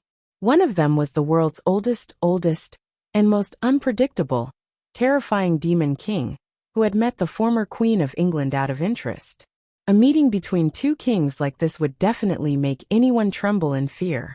However, the person involved didn't take this meeting seriously. Warben's eyes were still closed. He rested his face on one hand and dozed off in the luxurious chair. Noah walked in unhurriedly, and he didn't even look at Warban. His gaze immediately fell on Erica and Liliana, and the corners of his mouth curled up. You two are doing better than I thought. I thought you would at least have someone watching over you, or tied up. You're overthinking it, Your Majesty. Erica revealed her usual gorgeous smile, as if she didn't realize her current situation. Everyone in the world knows about Erica Brantley's bravery, but it's not sensible to run away in the face of a god slayer. In fact, Erica and I weren't captured by the Marquis. The Marquis just appeared in front of us and threatened to take us with him. We followed him obediently. Liliana closed her eyes, and her expression was still serious. I'm really sorry. As Your Majesty's followers, we're really too lousy. A hint of indignance appeared on Liliana's pretty face, which Noah didn't miss. It seemed that when Warban appeared, Liliana did want to resist, but she gave up in the end. It was because of Erica's persuasion. Rebelling against the ancient god slayer is also an unwise thing to do. It will only delay the meeting of the two kings a little. Apart from that, it won't do anything else. Erica spoke her mind bluntly. She had no intention of hiding it at all. Besides, even without us, the Marquis can still meet Your Majesty whenever he wants. In that case, why do we have to do something unnecessary? With that said, Erica turned her gaze to Warban, her tone carrying a hint of provocation. Am I right, Marquis? The Marquis. With this sentence as a switch, the atmosphere in the surroundings switched to a state of imminent conflict. That Paul Brantley has an interesting niece. Erica's intellectual voice that carried a hint of madness that others couldn't detect sounded faintly. It drowned out the strong wind and clearly entered the ears of everyone present. On the surface, that's what you say, but in fact, you don't have any intention of obeying me at all. You're like a lion that is locked in a cage, but will still wave its claws at me. It's rare for you to have such courage at such a young age. Warban opened his eyes as soon as he heard this. It was a pair of pale green eyes that glowed like emeralds and resembled a ferocious lone wolf. But that's what makes it interesting. Warban chuckled in a seemingly joyful manner. I hate dogs that only know how to obey. On the contrary, I love wolves that know how to resist. If you don't have the ability to resist, there's no need for me to even speak. Although you're a lioness, I'm very satisfied that you're baring your fangs at me. Just like you, the little girl from the Kranikar family over there isn't someone who will wag her tail at me. The two of you are really interesting. Very good. That's the only way you have value by my side. Warband turned his pale green eyes to Noah. A dangerous smile appeared on his aged face. You're an outrageously young king. Originally, I wouldn't have thought of coming to you since you've just become one of my kind for less than a month. But you have something that interests me. Can you give it to me? Warband's words were full of indisputable certainty. It wasn't because Warband was arrogant enough to think that as long as he spoke, Noah would listen to his orders and give him what he wanted. It was because Warband was confident that as long as Noah appeared in front of him, he wouldn't be able to get what he wanted, even if he had to snatch it. Noah looked at Warband with a faint smile. He took out a badge and tossed it in his hand. So you're saying that you want me to give you what you want with just a few words? Warband immediately narrowed his eyes and muttered to himself. You're right. Although you're too young, you're still one of my kind. Since we're both kings, if I want something from you, it's only right that I give you something of equal value. How about this? Warband snapped his fingers as if he had thought of an idea. You don't seem to have your own territory, right? How about I give you the Balkan Peninsula where I'm currently living? As the kings of the god slayers, they usually had their own territories. For example, Doni was the chief of the entire Italy. Even if he did not rule, Italy was still his territory. Most of the other god slayers were the same when it came to this, and Warband was no exception. However, Warband did not like to stay in the same place for too long. Although the Balkan Peninsula was his territory, Warband would not feel the slightest bit of heartache if he were to give it away. This made Noah laugh, and it was an extremely mocking laugh. You're giving me something that you don't want in exchange for a god relic that can attract the highest level, the god of disobedience. Master Marquis, don't tell me you think such a deal will work? What do you want then? Warband's expression remained unchanged as he continued to ask. Treasure? Women? I can give you anyone's head even if it's mine. Is that so? Noah stroked his chin and clapped his hands all of a sudden. How about you give me your head then? The place fell silent all of a sudden. Erica and Liliana's eyes widened. The smile on Warband's face disappeared. You're getting carried away, kid. A terrifying aura rose from Warband's body.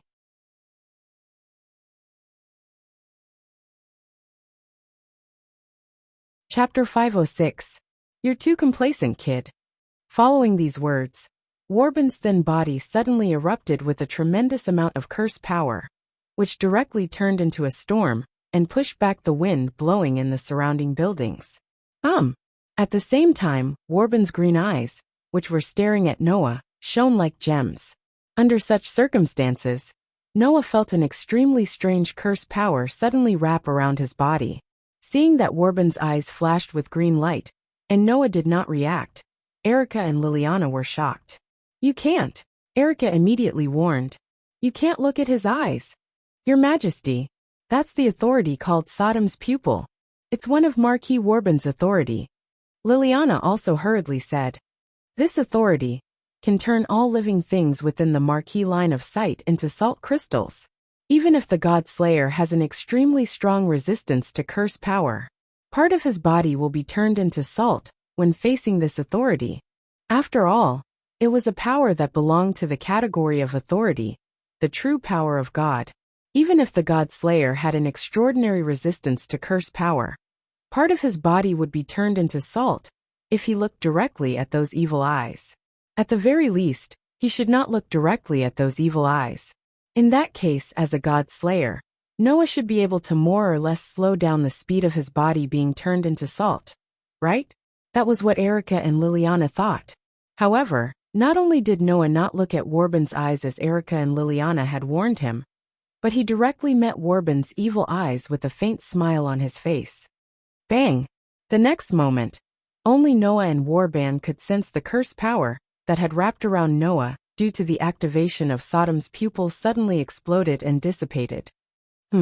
Even Warband was stunned when he noticed this. For ordinary people, Warband's eye of Sodom was an evil eye that was directly linked to death. But for a godslayer, not only could it weaken its effects, but it would also not be too difficult to break through this authority, if there were no accidents.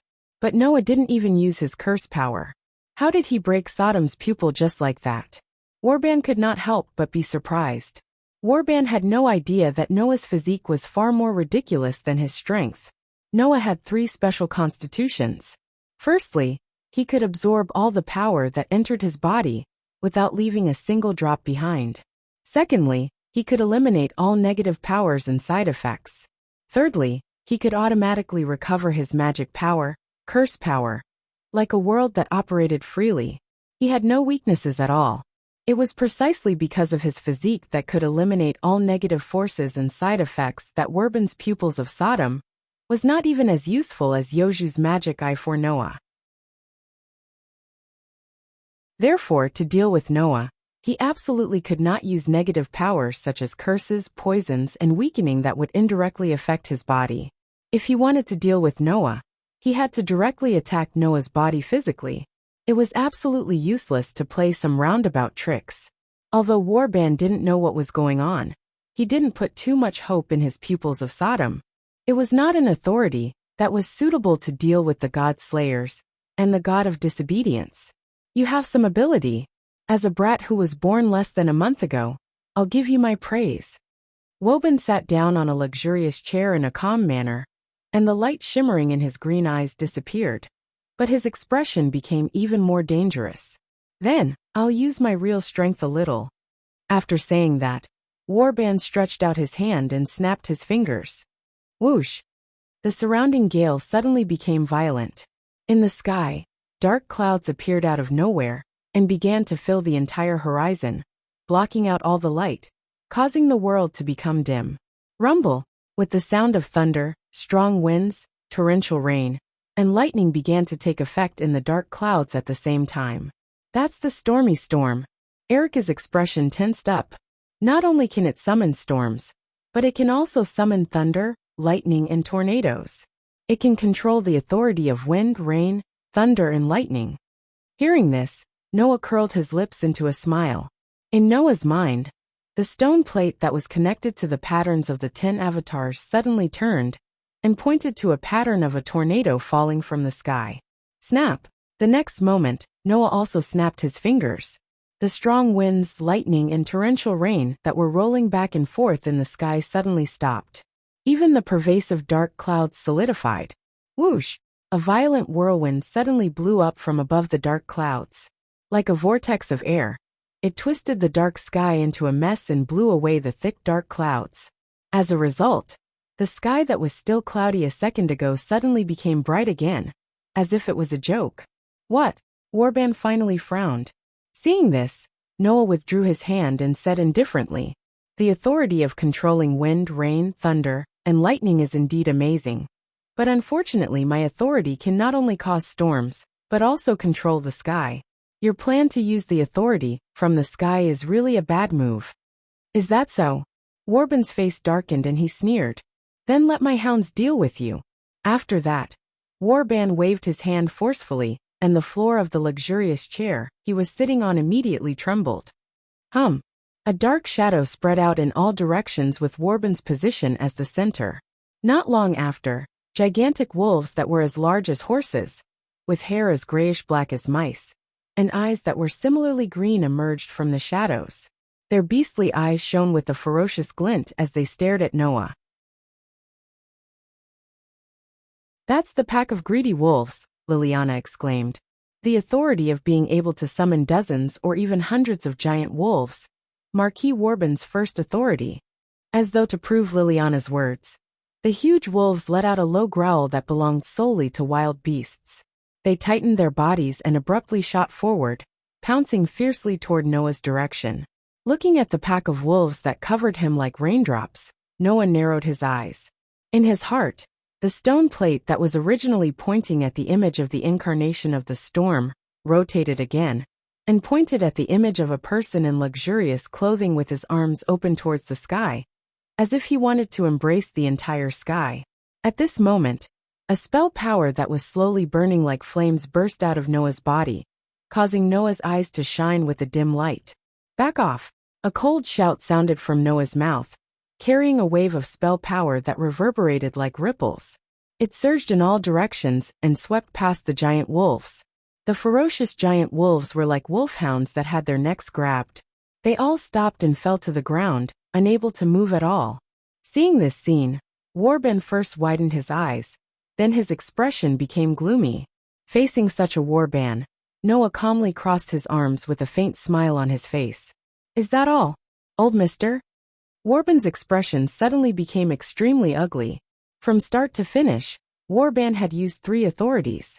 The Eye of Sodom was broken for no reason. The storm of raging waves was cleanly dispelled.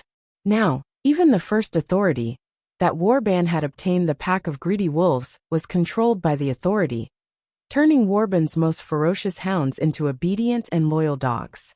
As the oldest god slayer, and the one who had always placed himself in a high position, how could Warban endure such humiliation? In the eyes of Erica and Liliana, this short battle left them speechless.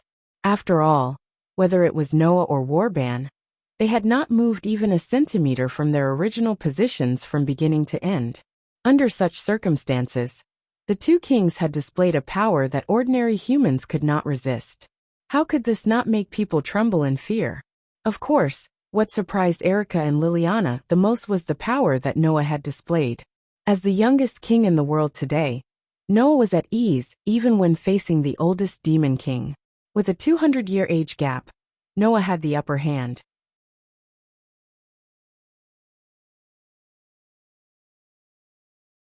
Chapter 507. Awa. The howls of the wolves rose and fell one after another, echoing constantly on the rooftop. But if one listened carefully, they would discover that not only did these howls not have the slightest trace of ferocity, but they were also full of fear. Although they were tamed beasts summoned by Warban with his authority, the large group of giant wolves in front of him were obviously not at the level of divine beasts. They were only much stronger than ordinary wolves, and they didn't even have any special powers. Let alone Noah.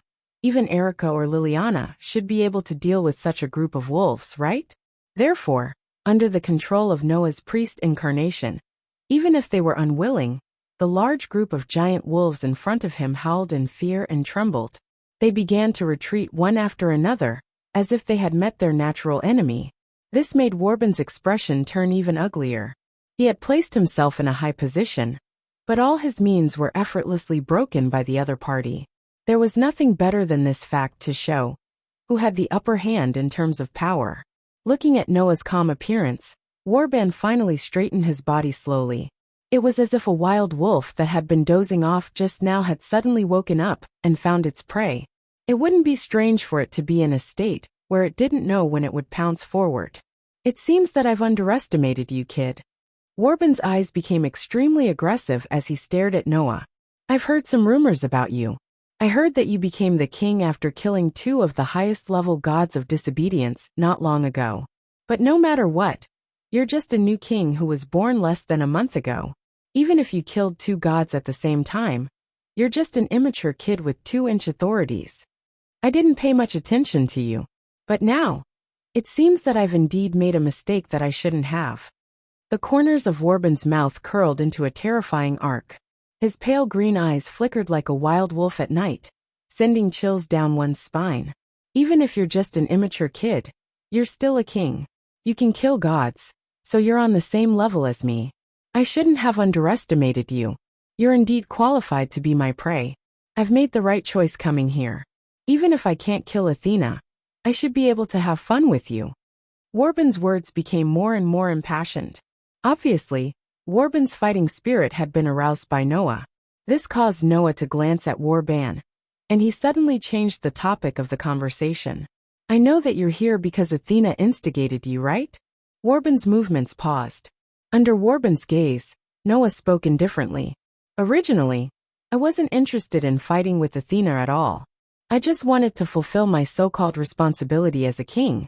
If someone was willing to take this job, other than Tony, who only knows how to cause trouble, I'd be more than happy to do it. If you really just want to fight a powerful god, and come to me for the Stone of Gorgon, then I don't mind giving it to you. Noah said sarcastically. It's a pity that as long as you came to me and asked, I would have seriously considered it and let you achieve your goal.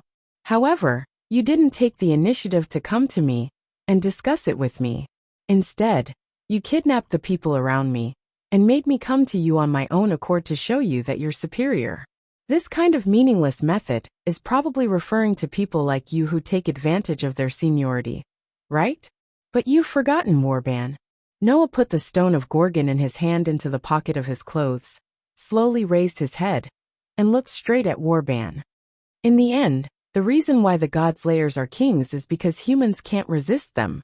In the end, they still rely on their own strength. Only the strength of one's strength determines one's status, not age. You look down on me because I've only been a God-slayer for a short time? You look down on me because I don't have much power? Noah's sarcastic voice resounded through the sky. Then let me, a young man, tell you whether it's time for an old man, who has lived for 200 years, to retire and lie in his coffin. As soon as he finished speaking, a terrifying power suddenly burst out from Warban's body and spread over the entire rooftop. Warban's face was as ugly as it could be, and there was a real murderous intent in his eyes as he stared at Noah. Good boy, you're good. In the low roar full of anger, the cursed power on Warban's body surged into the sky like a flame soaring into the sky. Then let me see if you, a so-called young man, have the ability to send an old man like me to my coffin. After that, Warban stood up from the luxurious chair and let out a terrifying roar. Hi-Awadash! In the inhuman roar, Warban's body swelled up, and every part of his body bulged outwards. Rip! The clothes on Warban's body were torn apart very neatly. As his body continued to swell, Warban's height soon exceeded 5 meters, and it was still growing. My pack of greedy wolves can summon more than just a pack of wolves. I can also transform into a werewolf like you. Let me see if your strength is as powerful as your mouth. Boy, Warban, whose body was still expanding, could not wait to raise his huge wolf claws as he roared. With a fierce gust of wind, he swung them in Noah's direction. Looking at the incoming sharp claws, Noah closed his eyes. Wells Lana had an incarnation called Camel. No matter where it was, a camel that could cross the desert was synonymous with a strong body and amazing endurance. When Wells Lana used the camel incarnation, not only could he obtain fighting ability that surpassed his wild instincts and intuition, but it could also increase his endurance and leg strength. Even if he suffered a serious blow, it could reduce the pain and quickly stop the bleeding, allowing Wells Lana to continue fighting no matter how much damage he suffered. As for Mekl, he was the representative of the dragon slayers. Those who knew about Mekl's mythology would know that the Mediterranean god King Mekl had another name, Baal. He was a powerful existence that was even recorded in the Bible. Mekl's true form was Baal. Only in the Mediterranean would this famous god king be called Mekl. When mentioning Baal, one could not ignore Baal's enemy, Dragon King Yamu. The reason why Mekl, whose true form was Baal, was able to become the king of gods was because in the mythology, he lured Dragon King Yamu away from his throne and killed him. Through this crusade, Mekl successfully sat on the throne of the god king. Therefore, Mekl was a typical dragon slayer, the natural enemy of all dragons. With the help of Noah's constitution, Wells Lana's camel and Mekl's dragon slayer merged, giving birth to the dragonborn incarnation. Draconian, combining the incarnation of Wells Lana's camel and the dragon slayer. Dragon Slayer. Authority. Using this incarnation, not only can one obtain a close combat ability that surpasses one's wildness and intuition, but it can also transform one's body into that of a dragon, obtaining a body that is comparable to a giant dragon's. To a certain extent, it can restrain dragon-type creatures and cause great damage to them. The result of the fusion of the camel, which represented a strong body and endurance, and the natural enemy of dragons, the Dragon Slayer, was that while retaining the camel's ability to surpass their wildness and intuition, as well as the Dragon Slayer's ability to restrain dragons, it also gave birth to the ability to transform into a dragon's body. In the case of using the incarnation of the Draconian, Noah could basically be regarded as a humanoid dragon with terrifying close combat ability, and he could also produce great lethality to his own kind. All evildoers, be afraid of my power. Now, I shall obtain the majesty of 10 mountains, the strength of 100 rivers, and the strength of 1,000 giant dragons. The majestic me shall raise the ferocious power to slay dragons.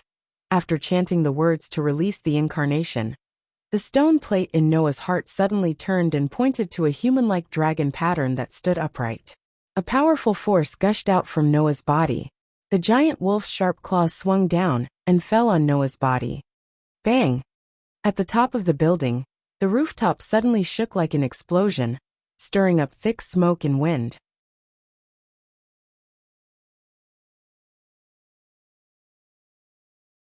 Chapter 508. Bam!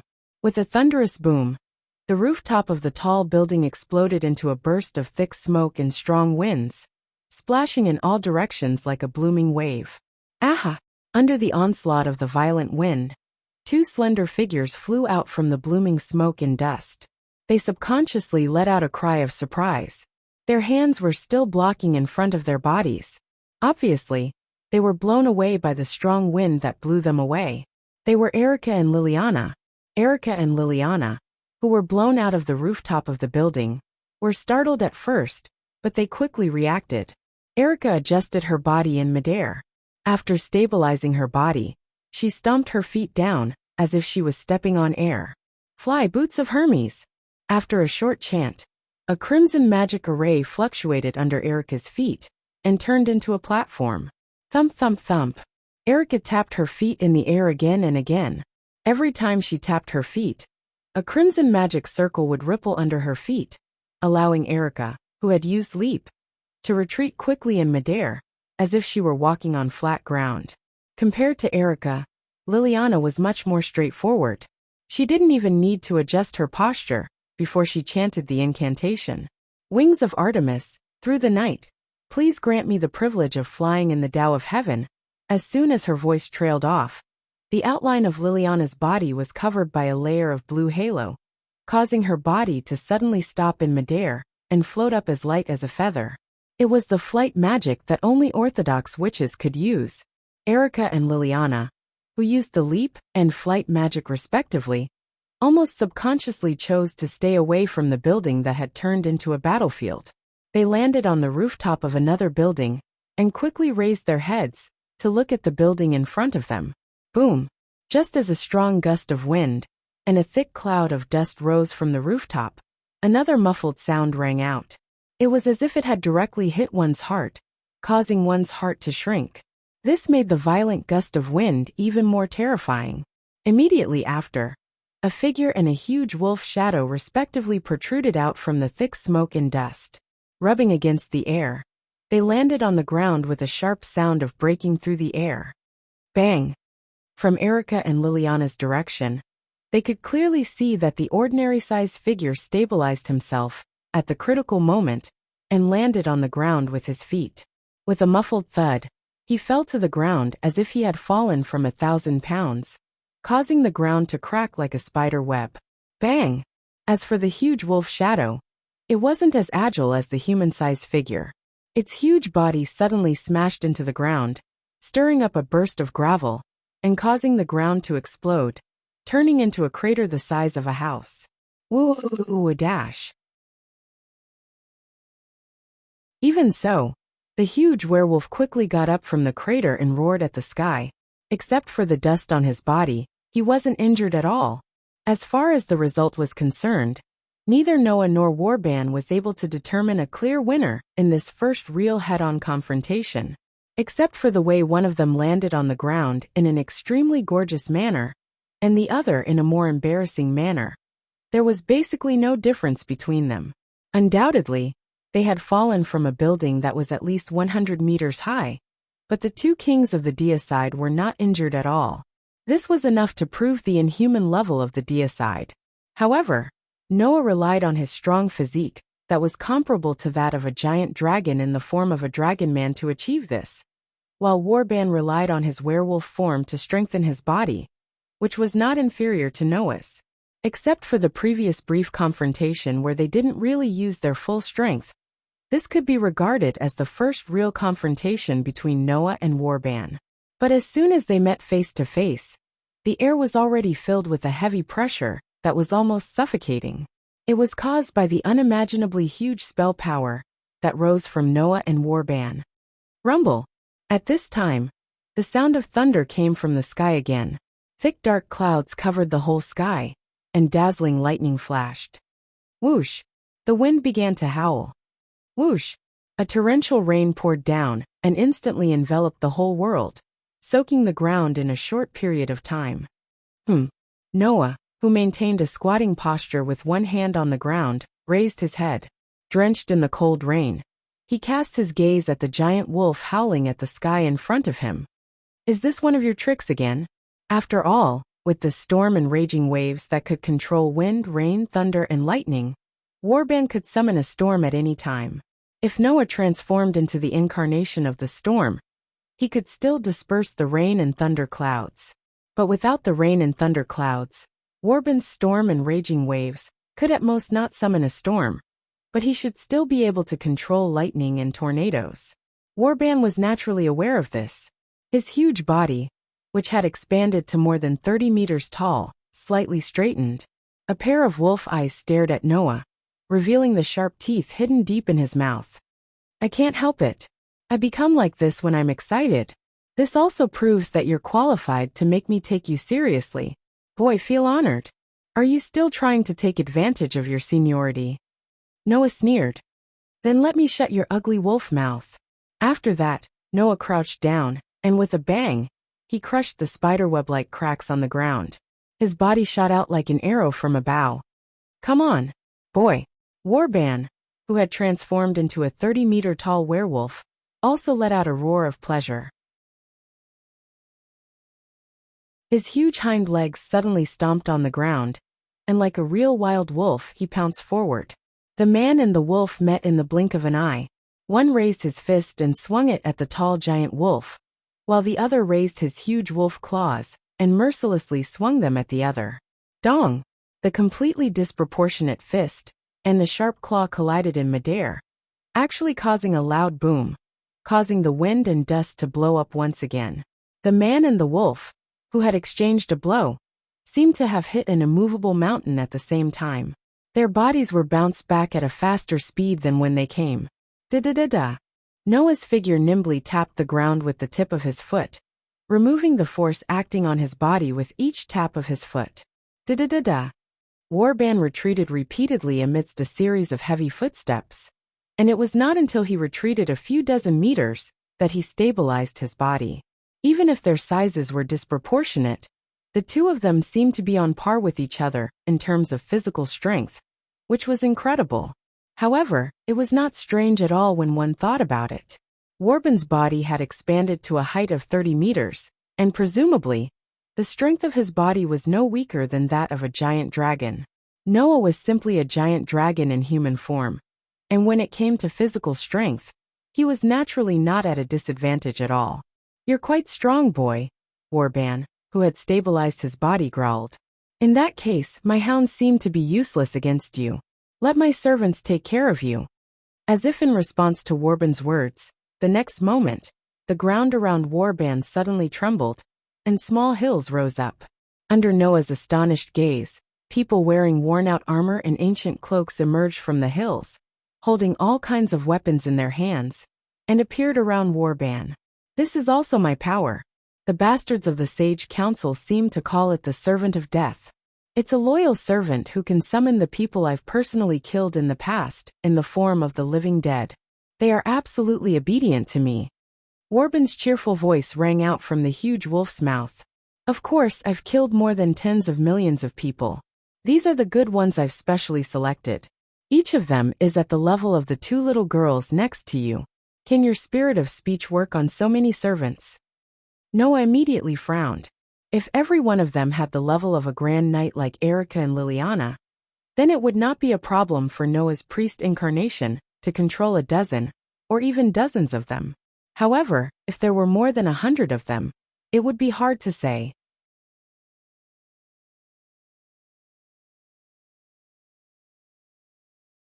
Chapter 509. In fact, it was best to use the spirit of the priest's incarnation on dead objects. After all, dead objects wouldn't struggle or refuse, and it was much easier to control them. For example, when Wells Lana was fighting with Noah, he didn't use the spirit of the youth incarnation to deal with Noah. Instead, he used it to split the waves and form sand swords. That would be very easy. As for living creatures, they would more or less struggle. The harder the subject of the spirit of dominant speech struggles, the weaker the effect of the spirit of dominant speech will be. The stronger the curse power in the target's body, the weaker the effect of the spirit of control would be. Naturally, the more objects that needed to be controlled, the more the effect of the spirit of control would be spread out, and thus it would be weaker. In the underground ruins, Noah only needed to control one object. Therefore, even if this object was a divine beast that could only be dealt with by the peak human paladins, Noah could still control it. Although the number of wolves that Warband summoned through the power of the greedy wolf pack was large, it was only a group of larger wolves, and it wasn't difficult to control them. However, the past resurrected under the control of the Servant of Death's cage. These capable people who died under Warband's hands were different. Each of them was a powerhouse comparable to a Grand Knight. Some had bodies that had been tempered thousands of times. Some had curse power that had been cultivated for a lifetime. Some of them had strong martial arts skills. Some of them had learned high-level spells. None of them were ordinary people. Noah could still use the priest's spirit of control to control a dozen, 20, or even dozens of such people. However, Warband had summoned at least 100 servants of death, which was a bit beyond the range of the priest incarnation's spirit of control. After all, Warband had lived for at least 200 years, and had killed at least 1,000, if not tens of thousands of people. Otherwise, he wouldn't be called the most terrifying demon king. It wasn't surprising that there were hundreds of experts specially selected from these dead, no matter how few there were. Come, control another one for me to see. Warband laughed out loud. Go, my servants. As soon as Warband finished his words, the servants of death, who were exuding an aura of death, moved in unison like zombies being controlled. Some took a step back and raised their staff-like weapons, while others raised their sabers, swords, and spears. They rushed toward Noah with nimble footsteps that did not resemble those of the dead. From the corner of his eyes, Noah glanced at the servants of death that were swarming towards him, and a fierce light flashed in his eyes. Don't tell me you think I can't deal with them just because I can't control them. With that said, the servants of death swarmed forward and surrounded Noah, drowning him in the sea of people. However, in the next moment, a vigorous aura surged out from the crowd. Bang! Accompanied by a dull thud, the crowd that drowned Noah was pushed back a distance. Then, a figure in the middle of the crowd brought about a burst of oppressive wind. He lifted a leg, his body spun like a windmill, and kicked out towards the surroundings. Clang! The windmill-like leg was like a heavy piece of iron, landing one by one on the sharp weapons in the hands of the servants of death. Sparks flew wherever it passed, and the weapons in the hands of the servants of death were shaken out of their hands, causing them to lose their balance. The windmill-like figure suddenly stopped spinning, and the soles of his feet suddenly touched the ground. He almost turned into an afterimage, shuttling back and forth among the servants of death. Bang! Bang! Bang! Bang! Suddenly, as the afterimage shuttled back and forth, a series of dull thuds sounded continuously. Every time it sounded, a servant of death would be sent flying like a rubber ball, shooting backward and landing heavily on the ground. What? Warband, who had transformed into a giant wolf, looked at all this in astonishment. Although he had turned into an afterimage, Warband could still clearly see Noah's movements. Therefore, Warband could clearly see that the powerhouses who were at the level of Grand Knights, when they were alive, were not able to react to Noah's speed. Instead, they were easily defeated by Noah's punches and kicks, and then sent flying with punches and kicks. That is to say, Noah had defeated all those who were considered elites in the magic world, except for paladins, with just a few punches and kicks. He actually has that level of martial arts? Is it his own skill? Or is it the power of authority? Or both? Warban was speechless. Is he the same type of martial artist as that freakishly strong woman? How annoying.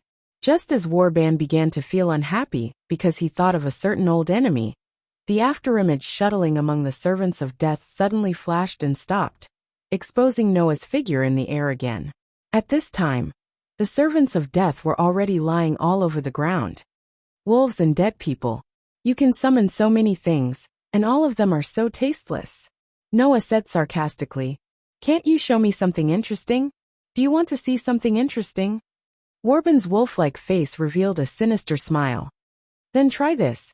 In the sky, the rolling dark clouds suddenly spun violently like a whirlpool. Whoosh! The howling winds in the surroundings began to intensify, becoming as strong as a typhoon. Whoosh!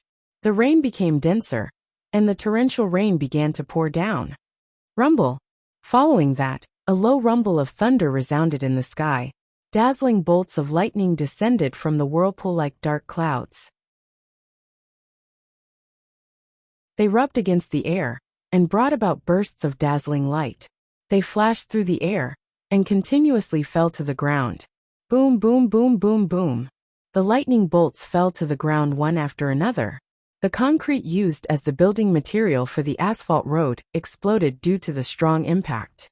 The solid ground was ravaged by the falling lightning bolts.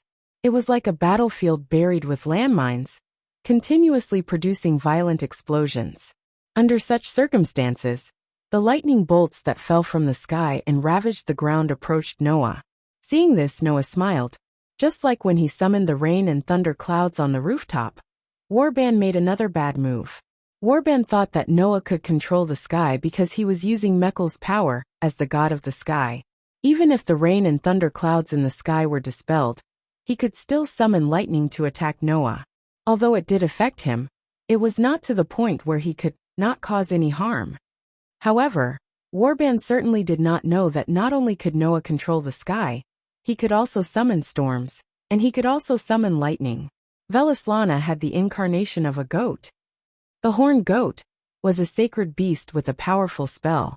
Since ancient times, the existence of a horn was a symbol of a special spell. The priests and kings of primitive religions would wear horned hats or helmets when they held religious ceremonies. The point was to prove that the person had power. Therefore, most of the horned deer, cow, and goat were worshipped as sacred beasts. This was a trace of ancient beliefs. For example, it was often said among the Indo-European horsemen that they would compare goat to lightning in the sky. The most famous god of the sky, Zeus, was also deeply related to goat, and had something in common with the myth of the horse that carried the sun. Therefore, when Velislana used the incarnation of a goat, he could summon lightning. And Mekhal was a god of the sky like Zeus, who could also turn into lightning. Thunder was an incarnation formed by combining Velislana's goat incarnation and Mekhal's lightning power. It could summon thunderclouds that formed lightning, and it could also turn the user into lightning and gain the ability to summon lightning. With the incarnation of thunder, Noah's ability to summon lightning was definitely above Warban's. I am the conqueror who can defeat 1,000 with 100, 10,000 with 1,000, and 10,000 with 10,000. Now, for me who is on the side of justice, please shine brightly and give me divine power. As the words echoed, the stone plate in Noah's heart turned again and pointed to a lightning pattern. Beep, beep, beep. The next moment, dazzling lightning flashed on Noah's body.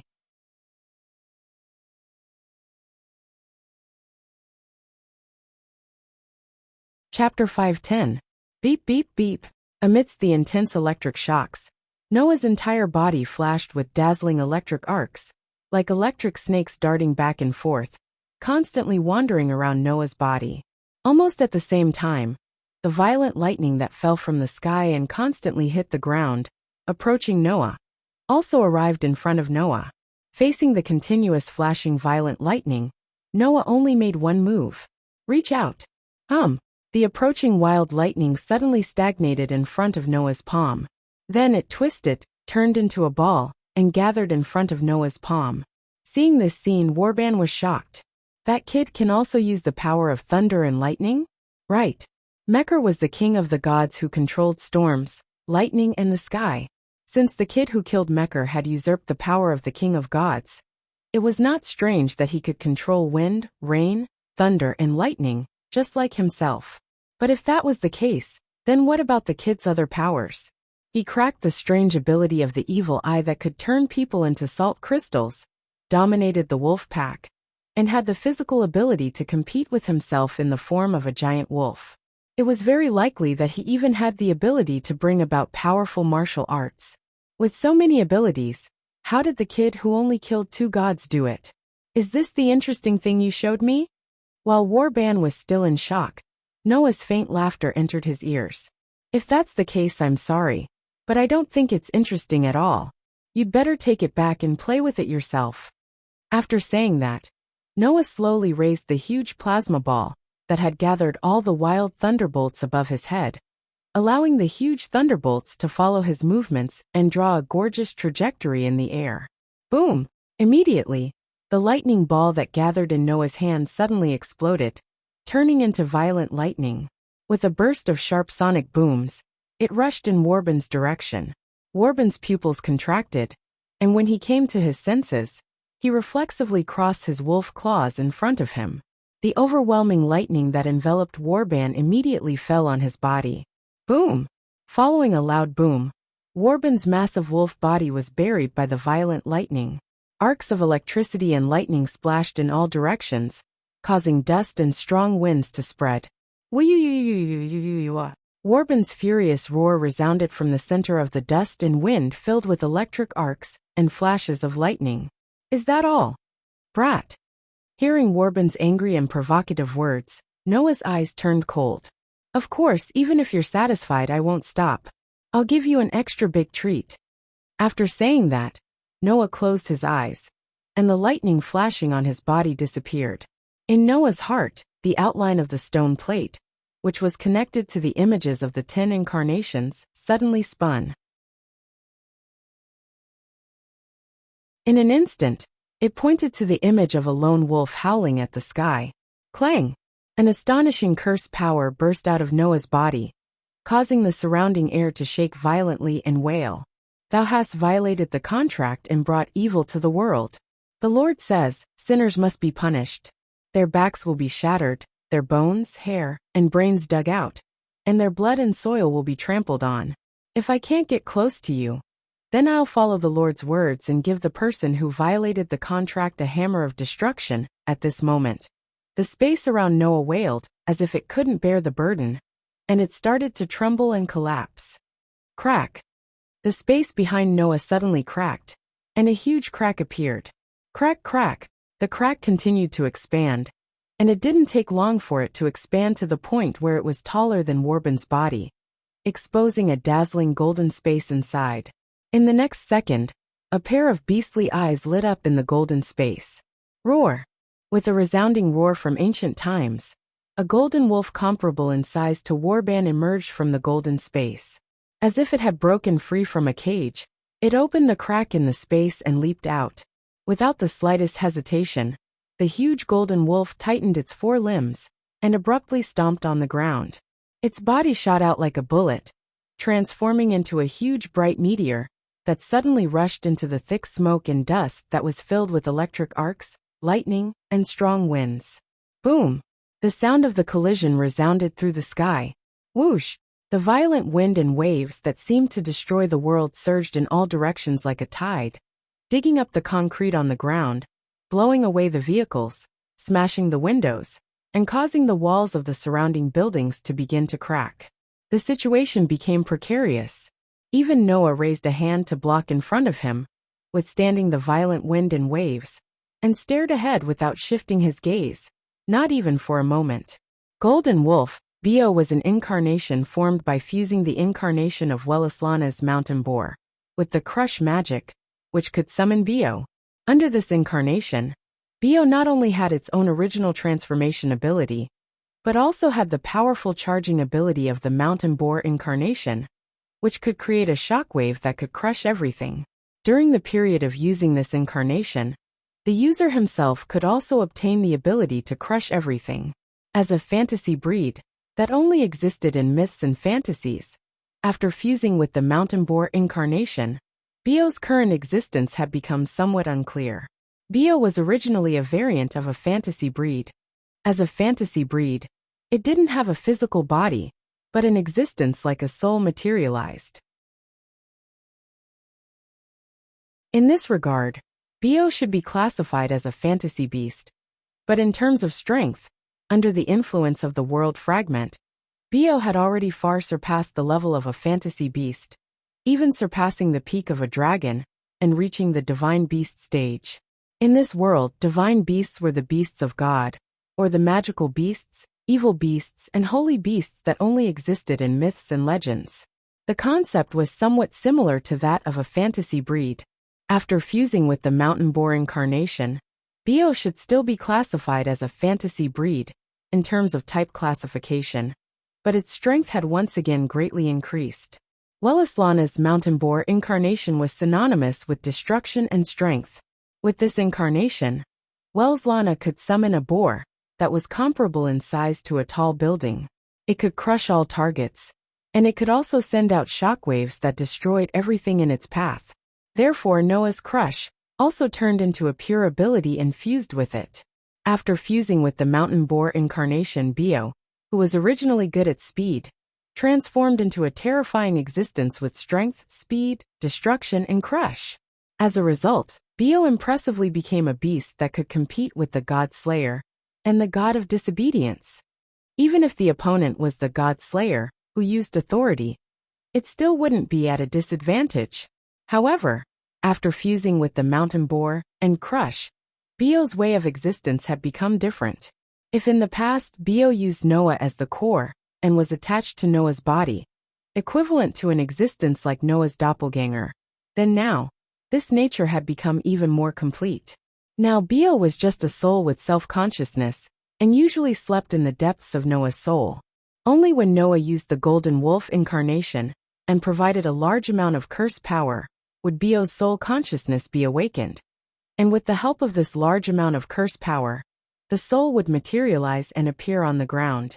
In other words, if Noah didn't provide the curse power, Bio would only have a soul, but he wouldn't be able to materialize his soul and form a body.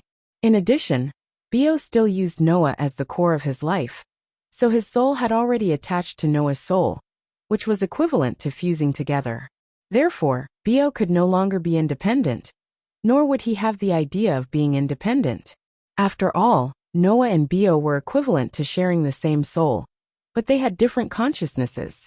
Simply put, it was like having dual personalities, and they could be treated as one person. Therefore, only Noah knew how terrifying it was to be hit by Bio's attack. Noah believed that even Warban would have to suffer from Bio's attack.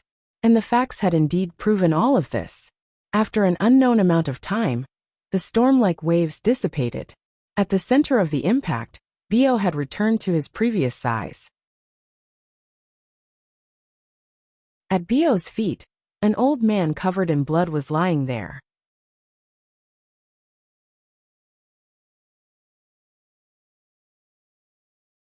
Chapter 5:11. Pa, pa, pa. Amidst the crisp sounds, the gravel, rocks, glass, and even vehicles that were swept into the air by the violent wind and waves, just now fell to the ground one by one, stirring up endless crashing sounds. Compared to not long ago, this area had almost changed drastically. The ground was riddled with holes under the ravaging of the violent thunder, and was full of potholes. The surrounding buildings, where there should have been glass, were all empty. Even the walls were cracked, with cracks appearing like spider webs. Some of them were even on the verge of collapsing. The vehicles, street lamps, and concrete on the road were all twisted in a disheveled manner. It was as if they had just been hit by a big explosion, and there were scorch marks everywhere. Even the air was filled with the smell of smoke, which was very pungent. Anyone who came here and saw such a scene would definitely suspect that the army of some country had just attacked this place with the flames of war, turning this place into a hellish battlefield. Fortunately, before coming here, Noah, who was fully mentally prepared, had ordered the two people in charge of the copper black cross and the bronze-black cross branches in this city in advance to evacuate the crowd. Only then could Noah let go of his hands and feet and fight to his heart's content.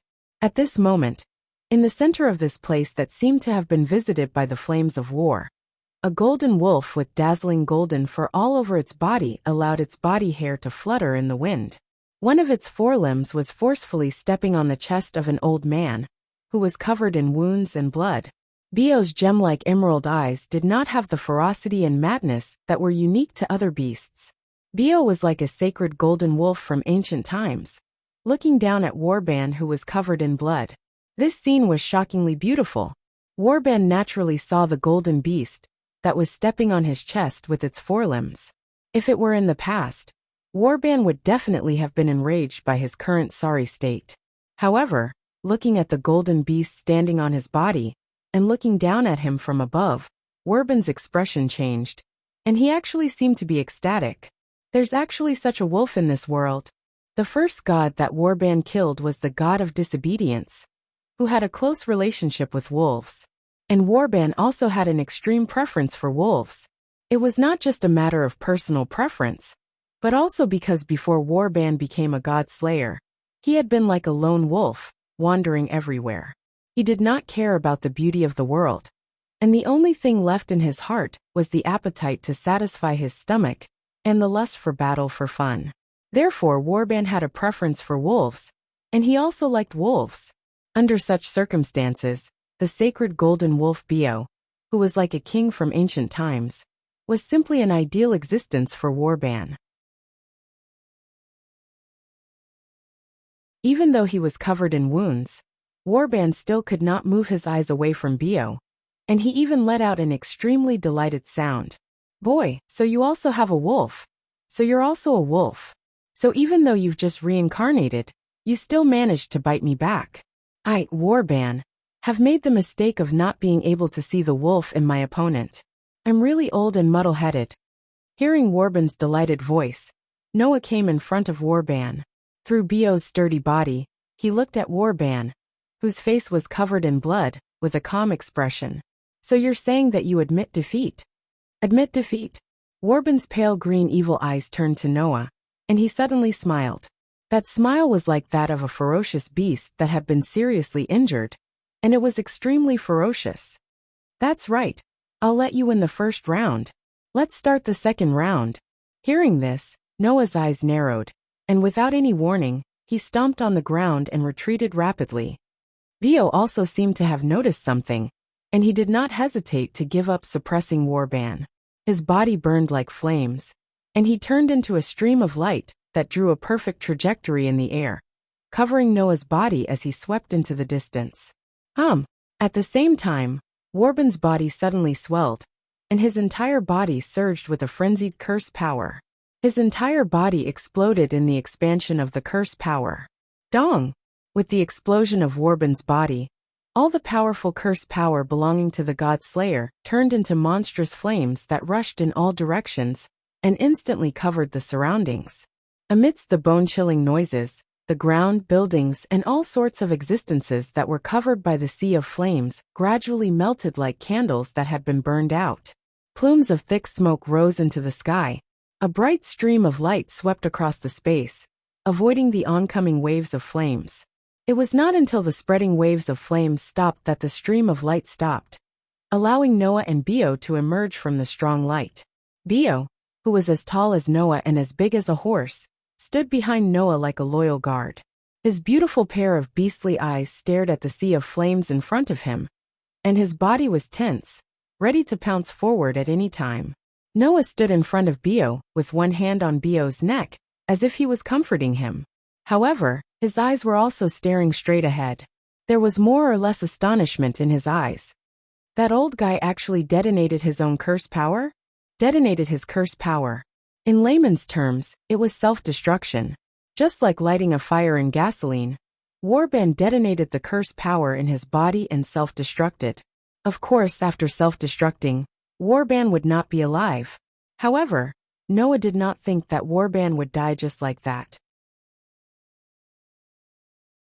Hence, Noah and Bio both stared at the sea of flames that was constantly burning the ground and buildings in front of them, and the vigilance in their hearts was raised to the highest level.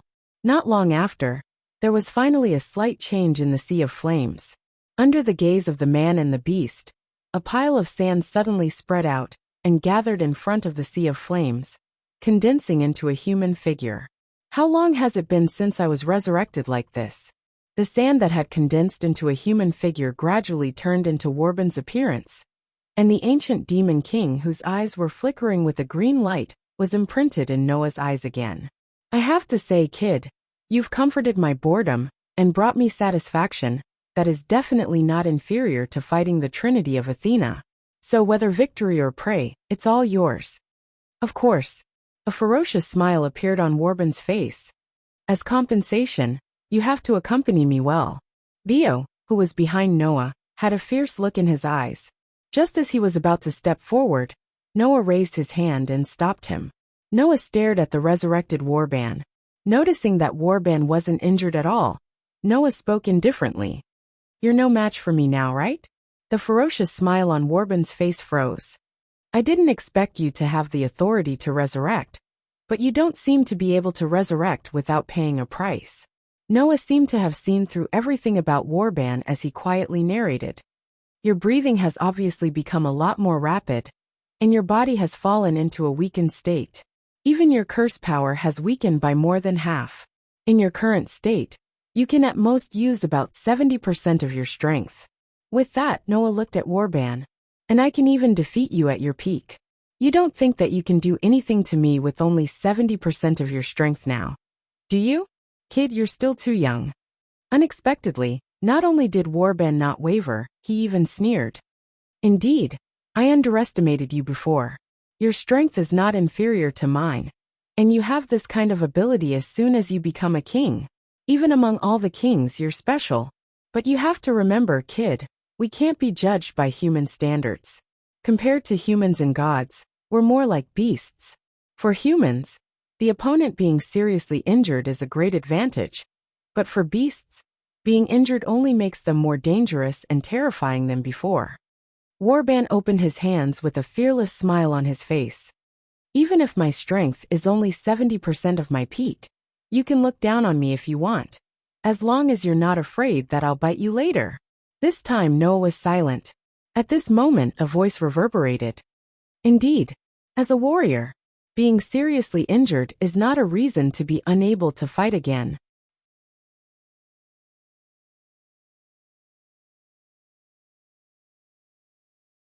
Chapter 5:12. Indeed, as a martial artist, being seriously injured is definitely not a reason for not being able to fight again. Such a voice turned into an echo, and in an instant, it filled the entire embarrassing scene and reached the ears of Noah and Warban. Furthermore, it was a voice that was filled with an awe-inspiring and shocking deterrence that could be detected by anyone. However, it was exceptionally clear and sweet, like the melodious sound of a zither. It was a voice that was pleasing to the eyes and the heart. From this, it could be judged that the owner of this voice was definitely an extremely charming woman. However, when he heard this voice, Warban slightly widened his eyes, revealing a look of disgust that Noah had not seen from the beginning until now. He turned his head and looked at the top of a nearby building. Before Warban turned his head, Noah had already looked in that direction. He saw that at the top of the building, a beautiful figure was standing there. It was definitely not an exaggeration to use the adjective peerless to describe an extremely beautiful girl. The girl had jet black hair and was wearing a Han Chinese dress. Outside the Han Chinese dress, there was a top with long sleeves and a bottom that flowed like a long skirt. It looked very similar to a kimono, but it had an otherworldly and ethereal feeling that a normal kimono would not have. If a word had to be used to describe it, it would be like a fairy's feather weave. The girl wearing this gorgeous dress indeed had the beauty of a fairy. She looked down at Noah and Warban, who were confronting each other, and her red lips moved slightly, letting the beautiful sound of a zither once again reverberate in the surroundings. I've seen a good duel, Marquis, and the foreign Rakshasa king. You're still young, but your martial prowess is not inferior to ours. It's not an exaggeration to praise you as a genius, but we're all kings of the same rank. Even if I'm the undefeated king of martial arts who dominates the martial arts world, it would be too rude to judge you casually. However, I, Luo Zuilian, have acknowledged you, and that's the greatest glory in the world. Undoubtedly, the voice was sweet and clear, and the beautiful girl with black hair exuded an unusually majestic and domineering aura. Even her words were full of grandeur that others did not have, as if no matter what she said, she had a confidence that far surpassed Erica's. Such a beautiful girl appeared at the top of the building in a lofty manner. Noah sighed, a fierce light bloomed in Warbin's eyes. You're here too? The martial arts king of China. Long time no see, Marquis Warban. The girl stood in the wind and said to Warban in a dignified manner. It was my mistake not to imprint the news of my arrival in this country into your memory in advance. But your duel with the foreign Rakshasa king made my heart surge, so I'll forgive your rudeness. You're still the same as before, so narcissistic that it makes me want to vomit. Perhaps it was because the girl in front of him knew that he was at a disadvantage in the duel with Noah, and that he had even died once. But Warbin's originally intellectual appearance became slightly rough, and his words were full of irritation. This allowed Noah to confirm the identity of the beautiful girl. Luo Zuilian, the martial arts king of China? The only supreme martial artist who can contend with Marquis Warban? That's right. The foreign Rakshasa king. Write down my name. It will never be extinguished in your heart. The martial arts king of China turned her beautiful eyes and looked at Noah. My surname is Luo, my name is Zuilian, and my courtesy name is Hao. I am the leader of the Holy Church of China, the undefeated king who reigns at the peak of martial arts, the unparalleled supreme martial artist in the world. My martial arts are unparalleled, and my bravery is unparalleled in the world. In the days to come, you'll definitely recognize this. After Italy's invincible sword king, and the most ancient devil king, the world's most ferocious devil sect leader finally appeared in front of Noah. He was second only to Warban in terms of age, and was China's god slayer, who was Warbin's enemy. He was the martial arts king, who dominated the martial arts world on the land like a sleeping dragon. His martial arts were unparalleled in the world, and no one could compare to him. Luo Hao. It was said that those who had seen the martial arts king had their eyes blinded, and those who had heard the voice of the leader of the martial arts world would have their eardrums pierced. The most ferocious demon, the one and only tyrant. This was the rumor Noah had heard about Luo Hao. The beautiful girl in front of him, who looked to be only 17 or 18 years old, was that tyrant? If it were not for the fact that he knew that one could not judge a book by its cover, and clearly felt the majesty and domineering aura of the other party, Noah would never believe that this otherworldly-looking girl could be such a ferocious devil sect leader. What are you doing here? Luo Hao. Warban was speechless. Could it be that you're also here for the battle with Athena? I, Luo Hao, have long retreated to the mountains and forests, and I don't care about the world. How can a mere queen of the heavenly realm, who has not yet fully recovered, make me, Luo Hao, reappear in the martial arts world and show off my martial arts? Luo Hao's tone became cold as she said this. However, perhaps it's because I've retreated to the mountains for too long. But now, the reputation of the martial arts king can no longer deter those rascals. If I can't make this demon pay with his life, I, Luo Hao, am not worthy of being the leader of the Holy Church. Noah frowned. What do you mean by that? I see. Warban rolled his eyes and seemed to understand something. He sneered. Athena went to your territory to look for you and provoked you. So you're here, right? Luo Hao snorted coldly. How dare she barge into my territory and openly provoke me, Luo Zuilian, in front of my followers? Even if she's the former queen of the heavenly realm, I'll cut off her head. Hearing this, Noah finally understood. Just like Warban, Athena had also come to Luo Hao. However, the situation was different from Warbin's. If Athena lured Warban to Italy by using the result of fighting with him as bait, then Athena lured Luo Hao here by means of provocation. Although they had just met, Noah was sure that Luo Hao was definitely a person with an extremely high self-esteem, self-confidence, and narcissism. Luo Hao would definitely chase after such an arrogant person, as long as she was slightly provoked, even if she had to run to the end of the world. Luo Hao looked at Noah and gave a command directly to Noah. How can I convince my followers if I can't bring Athena's head back to Lushan? You've insulted me, Luo Tsuilian. So, devil king of a foreign country, I heard that you have a god relic that can lure the goddess who insulted me here. Give it to me. Noah narrowed his eyes as a cold gleam flickered in his eyes when he heard Luo Hao's command. However, before Noah could do anything, another voice broke into the scene. Oh, have they started fighting? I knew it. A man carrying a crude, mass-produced knight sword walked over slowly from far away with such a relaxed voice. He glanced at Noah, Luo Hao, and Warban one after another and laughed heartily. Then, can you count me in as well? Who else could it be apart from Tony? Salbar Tony. The murderous gleam in Warban's eyes grew, but there was a cold smirk on his face. How dare you show up in front of me? Salbardoni? Luo Hao frowned as if she had thought of something. I see. You're the king who's not mature at all except for his sword skill that's close to mine? Why are you here? Even Noah was stunned. Aren't you in Rome? Isn't it boring over there? Tony replied without hesitation. His face and eyes were surging with battle lust. On the contrary, not only do you have Athena here, but you also have that old man over there. Now even the wuxia from the east is here. With me here, it's a battle between 4 god slayers. No matter how I look at it, your side is more interesting, isn't it? Ha ha ha ha. Warban laughed out loud. Great. That's great. All the enemies that I must defeat are here. There's nothing better than this. Are you guys going against my order of pardon? Luo Hao spoke too. You deserve to die 1,000 times over. Come on.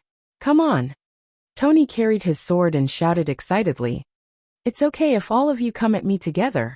Noah forced a smile as he sensed the tension in the air. 4 kings gathered together to kill each other because of Athena's plan. The goddess of wisdom lived up to her name indeed.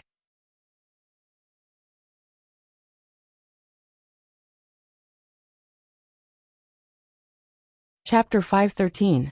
When Noah, Luo Hao, Warban and Doni, who stood at the top of the world and were regarded as kings by everyone in the magic world, appeared on the same battlefield and fell into a tense state, Erica and Liliana, who were on the rooftop of a building far away, were dumbfounded. It was definitely rare for the 2 most talented prodigies in Italy to lose their composure like this. However, it wasn't Erica and Liliana's fault, because the scene before their eyes was too terrifying. The oldest and most capricious demon king in the world, who could barge into the palace of the former Queen of England for his own pleasure, and could also kidnap others to satisfy himself, declaring war on a king. Standing at the top of the Wuline, his martial arts were unparalleled, and no one could defeat him. However, he was the fiercest and most brutal king of Wuxia. Armed with a magical sword, he was simple-minded and could disregard everything for the sake of battle. He might even be willing to plunge the entire Italy into turmoil. Also, he was the new king who had recently been reincarnated, and had the ability to defeat the King of Sword, the oldest demon king, and was recognized by the leader of the Wuline Alliance of China. He was the new king who had brought huge losses to Italy. Putting aside how the 4 of them felt, from the perspective of Erica and Liliana, who knew about their glorious deeds, it was as if the 4 most terrifying demon kings in the world had gathered together and were ready to turn the world upside down. Erica, Liliana's expression could only be described as dull. What should we do? What do you mean? Erica laughed bitterly. We can only stop them, right? The duel between 2 kings had already led to all kinds of consequences, not to mention 4 kings fighting in a melee. Erica had no doubt that once the 4 of them went all out, this city would definitely be razed to the ground, and even the surrounding cities would be affected, causing turmoil in the entire Italy. Naturally, Liliana understood this as well. But how should we stop them? Erica was at a loss for words. How could they stop them? There were only 7 kings in the world. Now, 4 of the 7 kings had gathered together, and were about to engage in a chaotic battle. Unless the remaining 3 kings came together and stood on the same side, no one could stop all of this. But let's not talk about whether the remaining 3 kings were here or not. Even if they were found, there was an 80% chance that they wouldn't really form a battle line to stop those 4 people. Instead, they would join in and cause more trouble, right? After all, at the end of the day, the God Slayers were just a bunch of troublemakers, right? 4 kings, and such special ones at that. Erica couldn't help but feel a headache coming on. Could it be that the end of the world will come true in the hands of those 4 people? With that, a voice answered Erica's complaint. I don't know if the 4 kings can cause the end of the world, but if this continues, the end of Italy may really come. As she said that, a young girl appeared on the rooftop not far from Erica and Liliana without warning. Her delicate, pretty face was filled with worry. Seeing this young lady, Erica and Liliana were both stunned. Princess Alice. Greetings, both of you. Princess Alice, who used to maintain the elegant demeanor of a noble lady, only had a wry smile on her face at this moment. Like the 2 of you, I think that this situation still has to be stopped. Otherwise, not to mention whether the world will usher in the end, Italy will definitely become very terrible. Your Highness, don't the Sage Parliament have any countermeasures? Liliana stepped forward and asked anxiously. Your Highness, the Sage Parliament specializes in researching the God Slayers, right? They should have a countermeasure, right? If it were the other kings, there might be a way. But among the 4 kings here, His Excellency Noah, Marquis Warban, and cult leader Luo Hao are also here. So it's a little difficult, Alice said worriedly. Our Sage Parliament's research on the God Slayers began in the latter half of the 19th century, and Marquis Warban and cult leader Luo Hao both became ancient demon kings of the God Slayers before that. Currently, the recorded information about the authority of these 2 kings is still lacking. Without enough information, we can't deal with it. His Excellency Noah has only recently become king, so there's also insufficient information about his authority. Upon hearing that, Erica and Liliana looked at each other. There's no other way, Erica sighed. Although this is suspected of betraying the king, in the current situation, it's better to reveal it. Princess Alice, we know about the authority of the king beside us. Liliana understood. After hesitating for a moment, she chose to reveal it. That king has 2 authorities. One is the ability of the 10 avatars that he usurped from Wells Lana, the god of victory, and the other is the control of the storm, lightning, and sky that he usurped from God King Mekhl. The ability of the 10 avatars and the control of the storm, lightning, and sky. Alice, who had no idea that Liliana had given the wrong information, pondered and then shook her head. Forget about the control of the storm, lightning, and sky. But since His Excellency Noah has usurped the ability of the 10 avatars of Wells Lana, then there should be quite serious restrictions and conditions for using the 10 avatars. The restrictions should be that they can only be used once in a certain period of time. And if all 10 avatars are usurped, there will definitely be conditions for using them. It's not surprising that there are conditions like, under which avatar can be used. Without knowing these conditions in advance, there will be limited countermeasures. As expected of the former chairman of the Sage Parliament, who specialized in studying the God Slayers, she had a full understanding of all aspects of the authority of the God Slayer. But it was a pity that for Noah, an existence who was out of the norm, this understanding was specially used to break through. At this moment, the distressed Liliana's expression suddenly froze, and a dim light glowed in her eyes. Divine spark. Cut. Golden sword. Seeing Liliana suddenly murmur absent-mindedly, Alice and Erica were pleasantly surprised. Spirit vision. Erica's eyes lit up. Liliana must have gotten some hint. As soon as she finished speaking, the dim light in Liliana's eyes disappeared, and her expression became joyful. Princess. Erica. I saw it. If we want to stop this disaster, we can only rely on the golden sword. The king's golden sword. The sword of gold? Both Alice and Erica were stunned. Among the 10 avatars of Wells Lana, there is the avatar of the human warrior holding the golden sword. That sword can cut through the divine spark and seal the authority of the God Slayer. Liliana quickly explained. My spirit vision saw the image of the king using the golden sword to seal the authority of Marquis Warban, Hierarch Luo Hao, and Sarbar, and defeat the other 3 kings in one fell swoop. Defeating 3 kings in one go. Alice drew in a breath of cold air. Even Erica couldn't help but exclaim in shock. Liliana, you're kidding, right? It can't be wrong. That king has the power to defeat the other 3 kings in one fell swoop. Liliana said solemnly. It's just that to use this power, one needs to understand the target of the authority that the kings have usurped. Otherwise, it can't be used. Alice and Erica finally let out a sigh of relief. If there was really such a trump card that could be used at will, then Noah would be too terrifying. Fortunately, there were conditions for using it. If that's the case, then we might be able to stop it. Alice was overjoyed. If His Excellency Noah defeats all the other 3 kings, then we can avoid the losses caused by the continuation of the battle. But that king shouldn't know the authority of the other 3 kings that well, right? Erica couldn't help but ask. Because Sarbar is the leader of the Alliance of Italy, the Italian magic associations basically know the true form of the king's authority. But what about the authority of Marquis Warban and Hierarch Luo Hao? Our sage council has so far confirmed 4 of the Marquis authority, Alice said. My spirit vision also saw the 2 most commonly used authority of Hierarch Luo Hao, Liliana quickly said. Then, Erica said subconsciously, how should we tell this information to the king? As soon as she said that, the atmosphere suddenly changed.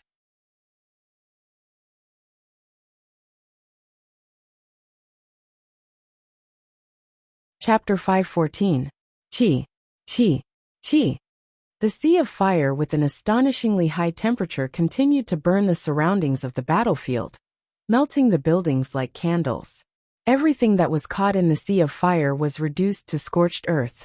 At the edge of the sea of fire, for people with flame-like curse power, were standing in 4 different positions, confronting each other. The air was filled with a terrifying sense of oppression, which was even more creepy than the sea of fire. Translator. Endless Fantasy Translation. Endless Fantasy Translation. Noah's gaze swept across Warban, Luo Hao and Doni, and he felt a little helpless. Noah really did not expect that Athena would lure Warban, Luo Hao, and even Doni in order to get the Stone of Gorgon and start a big battle around him. Could it be that the goddess had actually lured the rest of the godslayers over? And would they jump out like this later? Noah could not help but have such a thought. But no matter what, it was now a situation where throwing away the Gorgon's stone would not end the dispute. Although Warban verbally acknowledged Noah's victory and gave him the Gorgon's stone, which originally belonged to Noah as a trophy, but if Noah handed over the Gorgon's stone, Warban, who wanted to fight with Athena, would not hesitate to snatch it. Not to mention Luo Hao. Because of Athena's provocation, the extremely narcissistic Wuxia king went straight to Noah and wanted Noah to hand over the Gorgon stone in order to make Athena take the initiative to find her. Presumably, no matter who got the Gorgon stone, Luo Hao would keep snatching it until she got it. As for Doni, he was a fool. Even without Athena, if he knew that Warban and Luo Hao's goal was the Gorgon stone, he would have happily snatched the stone from Noah's hands and shouted loudly, "Take me down if you want it." In short, the scene had become extremely chaotic, and it was basically all in Athena's favor. If Warban snatched the Gorgon stone from Noah, he would not mind giving it to Athena, because he would only fight with Athena at full strength. And with Luo Hao, with her self-esteem, all Athena had to do was say something like, "As the king of the martial arts world, do you want to fight with me who has not yet fully recovered?" And that would definitely provoke Luo Hao. After all, for Luo Hao, if she had something that could restore the enemy to full strength, and the enemy could not fully recover because of it, then she would be taking advantage of the situation. In this way, Luo Hao, with her high self-esteem and narcissism, would definitely give the Gorgon stone to Athena and let Athena recover to fight with her. Right, Doni, for the same reason Warban. In other words, among the people present, except for Noah, as long as the rest of them obtained the Gorgon stone, they would eventually return to Athena. Only Noah would not care whether Athena would fully recover or not, and choose the most effective way to deal with Athena. It could only be said that Athena was really the goddess of wisdom. A group of problematic children, all of them are here. What did I do wrong? Noah rubbed his eyebrows and looked around at the other three of his kind. After a while he finally made a decision.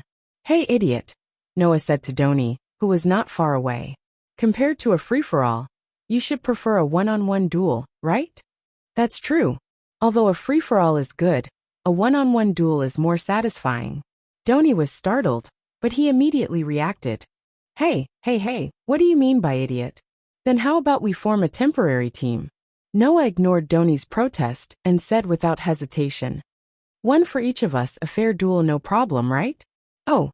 Doni raised his eyebrows, glanced at Warban and Luo Hao, and then laughed. Two of the oldest demon kings versus two of the youngest demon kings? Interesting, isn't it? You two brats, are you going to beat me? Warban's evil eyes flashed with green light. I don't mind playing with you guys. You have to be clear, I, Luo Hao, and Warban are enemies, and we will never join forces to fight against the two Rakshasa kings. Luo Hao said without hesitation. It's your honor to fight with me, Luo Hao. My bravery is unparalleled in the world. Even if the two of you attack me together, Luo Tsuelian will show off her martial arts skills that can rival thousands of soldiers and horses, and leave the mark of defeat on your bodies. Don't misunderstand, we don't mean to let you join forces, it's just a one-on-one duel. Noah glanced at Luo Hao. It's only fair to duel under equal conditions. But if the conditions aren't equal, then even if you show off your bravery, you won't be able to show off your spirit. Although I'm not from your hometown, I know that you Chinese respect your opponent's spirit of martial arts. Noah smiled indifferently. The unparalleled leader of Wulin, the invincible king of Wuxia. Let me take a good look at your spirit. Heh. Luo Hao smiled for the first time since she appeared, and that smile was truly beautiful. As the king of a foreign country, you have some knowledge of the martial arts ethics of our Chinese Wulin. No matter how good your martial arts skills are, as long as you have the heart of a Wulin, you're worthy of my respect. Very well, as the supreme of the Wulin, let me experience the martial arts skills of the king of a foreign country. After she finished speaking, the spell power around Luo Hao vibrated, and Luo Hao suddenly disappeared on the spot. Roar! Almost at the same time, Bio, who had been guarding behind Noah, let out a high-pitched and beautiful roar towards the sky, turning the roar into a substantial shockwave that shook in all directions. Pung pung pung pung pung. Wherever the shockwave passed, the ground suddenly burst open and shattered. After fusing with the incarnation of Mountain Boar, Bio not only gained attack power and destructive power, but also the ability to send out shockwaves.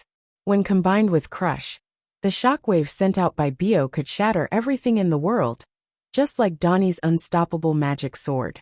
There was nothing that couldn't be shattered.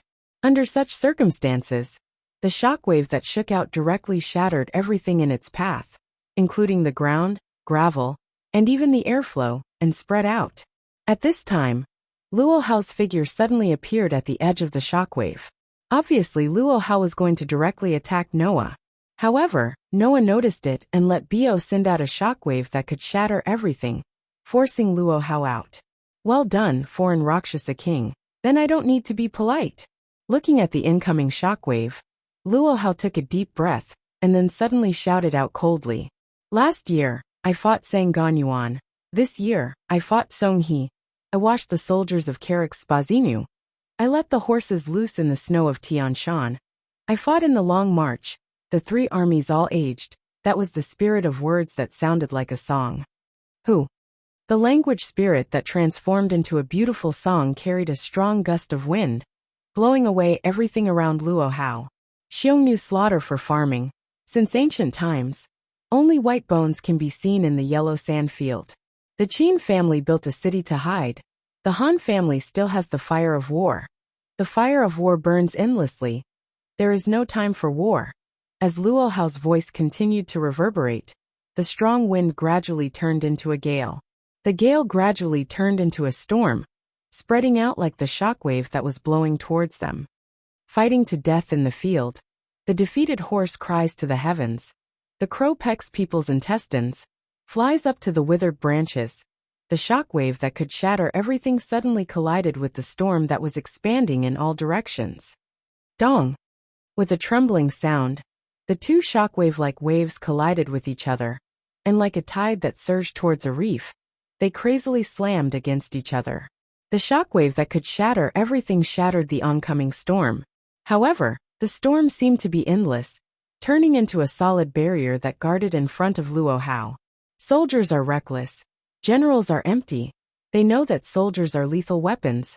Saints have no choice but to use them. Luo Hao's aura became more and more intense, and the curse power on her body became more and more violent, causing the storm to continuously blow. Ha! At a certain moment, Luo Hao suddenly shouted. The storm that was blowing towards them suddenly exploded. Dong! A terrifying shockwave shook the air.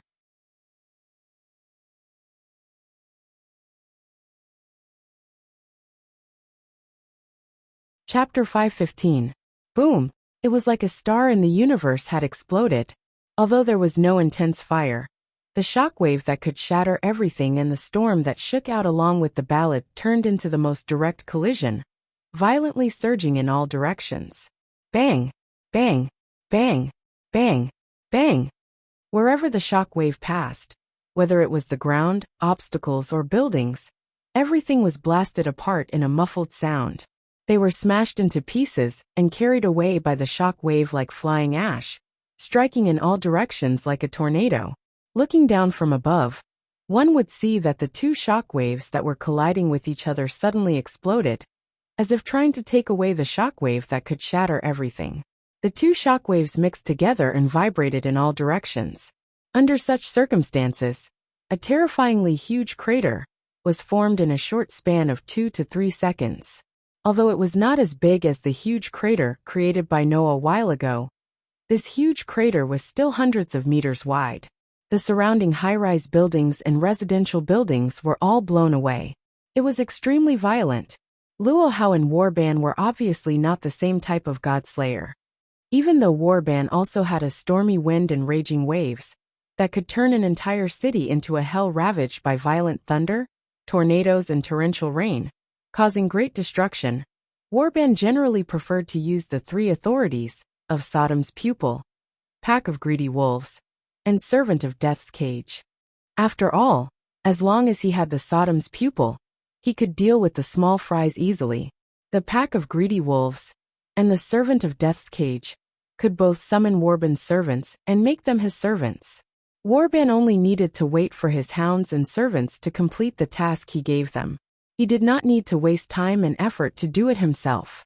In addition, these three authorities were not the kind that focused on destruction. Therefore, unless Warban deliberately carried out destruction himself, it would generally not cause much damage. But Luo Hao was different. The leader of the Eastern Wulin obviously focused more on the two aspects of power and destruction. Being paired with Noah was simply the worst match between the two kings of destruction. Alice, Erica, and Liliana were right to be worried. If these two invincible kings of destruction were allowed to continue fighting, then the city and even the whole of Italy might really be finished. Not to mention that Warban and Doni were also there. Woo dash. At this moment, Warban had transformed into a huge werewolf again. He let out a ferocious roar and pounced in Tony's direction. Are you hurt? Tony's sword-wielding hand had already turned into a steel-like luster. Looking at the giant wolf pouncing at him, he seemed to be able to see through Warban's condition with a single glance. Seriously, that guy Noah actually threw such a dangerous guy to me. It seemed that Tony also understood how dangerous the God Slayer was when he was injured. However, Tony still carried his knight sword that was surrounded by a large amount of curse power and charged forward without hesitation. Like a brave hunter facing a ferocious beast, the man and the wolf engaged in a fierce battle. On the other side, the collision between Noah and Luo Hao's shockwaves continued. Bang! Bang! Bang! Bang! Bang! The two shockwaves kept colliding with each other. Not to be outdone, causing the space in front of Noah and Luo how to be filled with continuous explosions and violent gusts of wind. The space was on the verge of collapsing, although Bo's shockwaves could shatter everything. Every time they shattered Luohao's shockwaves, Luohao would immediately sing a new ballad and set off a new shockwave. It was as if she was building the strongest invisible barrier, firmly blocking Noah's shockwaves that could shatter everything. However, in this way, the shockwaves set off by Luohao's ballad could not break through Noah's shockwaves that could shatter everything and reach Noah. It's really surprising, foreign Rakshasa King. I didn't expect that my dragon roar and tiger roar technique would not have any effect. This is the first time. Although she said this, Luohao felt happy from the bottom of her heart. A beautiful smile appeared on her flower-like beautiful face. With that said, Luohao's tall and slender body overflowed with a large amount of curse power. The pinnacle of martial arts is the combination of strength and skill. Luohao's sweet and clear voice reverberated in the air. I, Luohao, am the supreme master of martial arts under the heavens. There is no one in the martial arts world who doesn't know of my martial arts. I already have the strongest skill, and the Vajra divine art that I stole from the gods also gives me the ultimate strength. Therefore, with the ultimate combination of strength and skill, Luo Tsuelian can become an unparalleled martial artist in the world. Foreign Rakshasa King, come and experience my Luohao's pinnacle of martial arts. Saying such a sentence, Luohao lightly lifted her foot and stepped forward. Bang! In an instant, the instant Luohao's foot landed, the ground that she stepped on exploded with a loud rumble, causing radioactive cracks to spread out, almost shattering the entire ground. Then Luohao spat out a word. Quick! With that said, Luohao disappeared from her place. Seeing this, Noah's pupils shrank and almost subconsciously took a step back. Swish! At this moment, Luohao suddenly appeared in front of Noah. She raised her palm and waved it out. As if something heavy directly hit the air, Luohao's palm actually made the air burst with a sonic boom and fell on the position where Noah was standing a second ago. Noah had no doubt that if Luohao's palm hit his body, then it would definitely be like being hit by the super high-level destruction magic, crush, and his whole body would explode into a mass of minced meat. Usurping the authority from the gods' Vajra Herculean divine arts, plus my own unique skill 12 Flying Phoenix divine palms. This is the pinnacle of Luo Tsuelian's martial arts. You can try to block it. After saying that, Luohao raised her pair of soft, fair and beautiful palms. She rushed forward and slapped Noah, who had taken a step back once again. All evildoers, be afraid of my power. Now I shall obtain the majesty of 10 mountains, the strength of 100 rivers, and the strength of 1,000 giant dragons. The majestic me shall raise the ferocious power to slay dragons. At the moment when Luohao made her move, Noah, who was already mentally prepared, also focused his eyes. The stone plate in his heart turned to the pattern of the Dragon Man, and used the Dragon Man incarnation, letting the majestic power of the curse sweep out from his body. His body tensed up, and turned into a powerful physique comparable to that of a giant dragon. Then Noah clenched his fist, and all the power in his body poured into his clenched fist. Instead of retreating, he went forward and faced the incoming terrifying palm with a punch. Noah's heavy fist and Luohao's palm collided in the next moment, stirring up a fierce wind, and a muffled sound that made people's hearts shrink. Under the Dragon Man incarnation, Noah could obtain a body comparable to that of a giant dragon, and go beyond intuition and wildness, which could be called a divine fighting ability. Luohao said that she had the ultimate strength and skill, which was the so-called Vajra Herculean divine arts, and 12 Flying Phoenix divine palms. With the divine fighting ability, Noah's skill should be able to match Luohao's skill.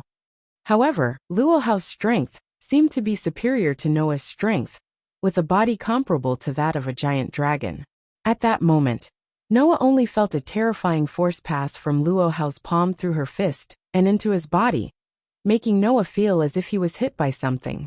His body trembled, and he stepped back again and again. Ha! At this time, Luohao was not going to let him go. The power of the curse in her palms rose crazily. She stepped out with her left foot, and her body was in a semicircle. Her right palm was like a long whip, fiercely pressing towards Noah's chest. Xiao! Under the influence of the terrifying power, Luo Hao's palm strike tore apart the air and the ground, and it also drew a mysterious trajectory, as fast as lightning falling towards Noah's chest, bringing with it a deep sound that pierced the eardrums. You're tuning in to the Li Mei's Sword of Destiny YouTube channel. We're so grateful for your support. And don't forget to subscribe to join us on this incredible journey through captivating stories.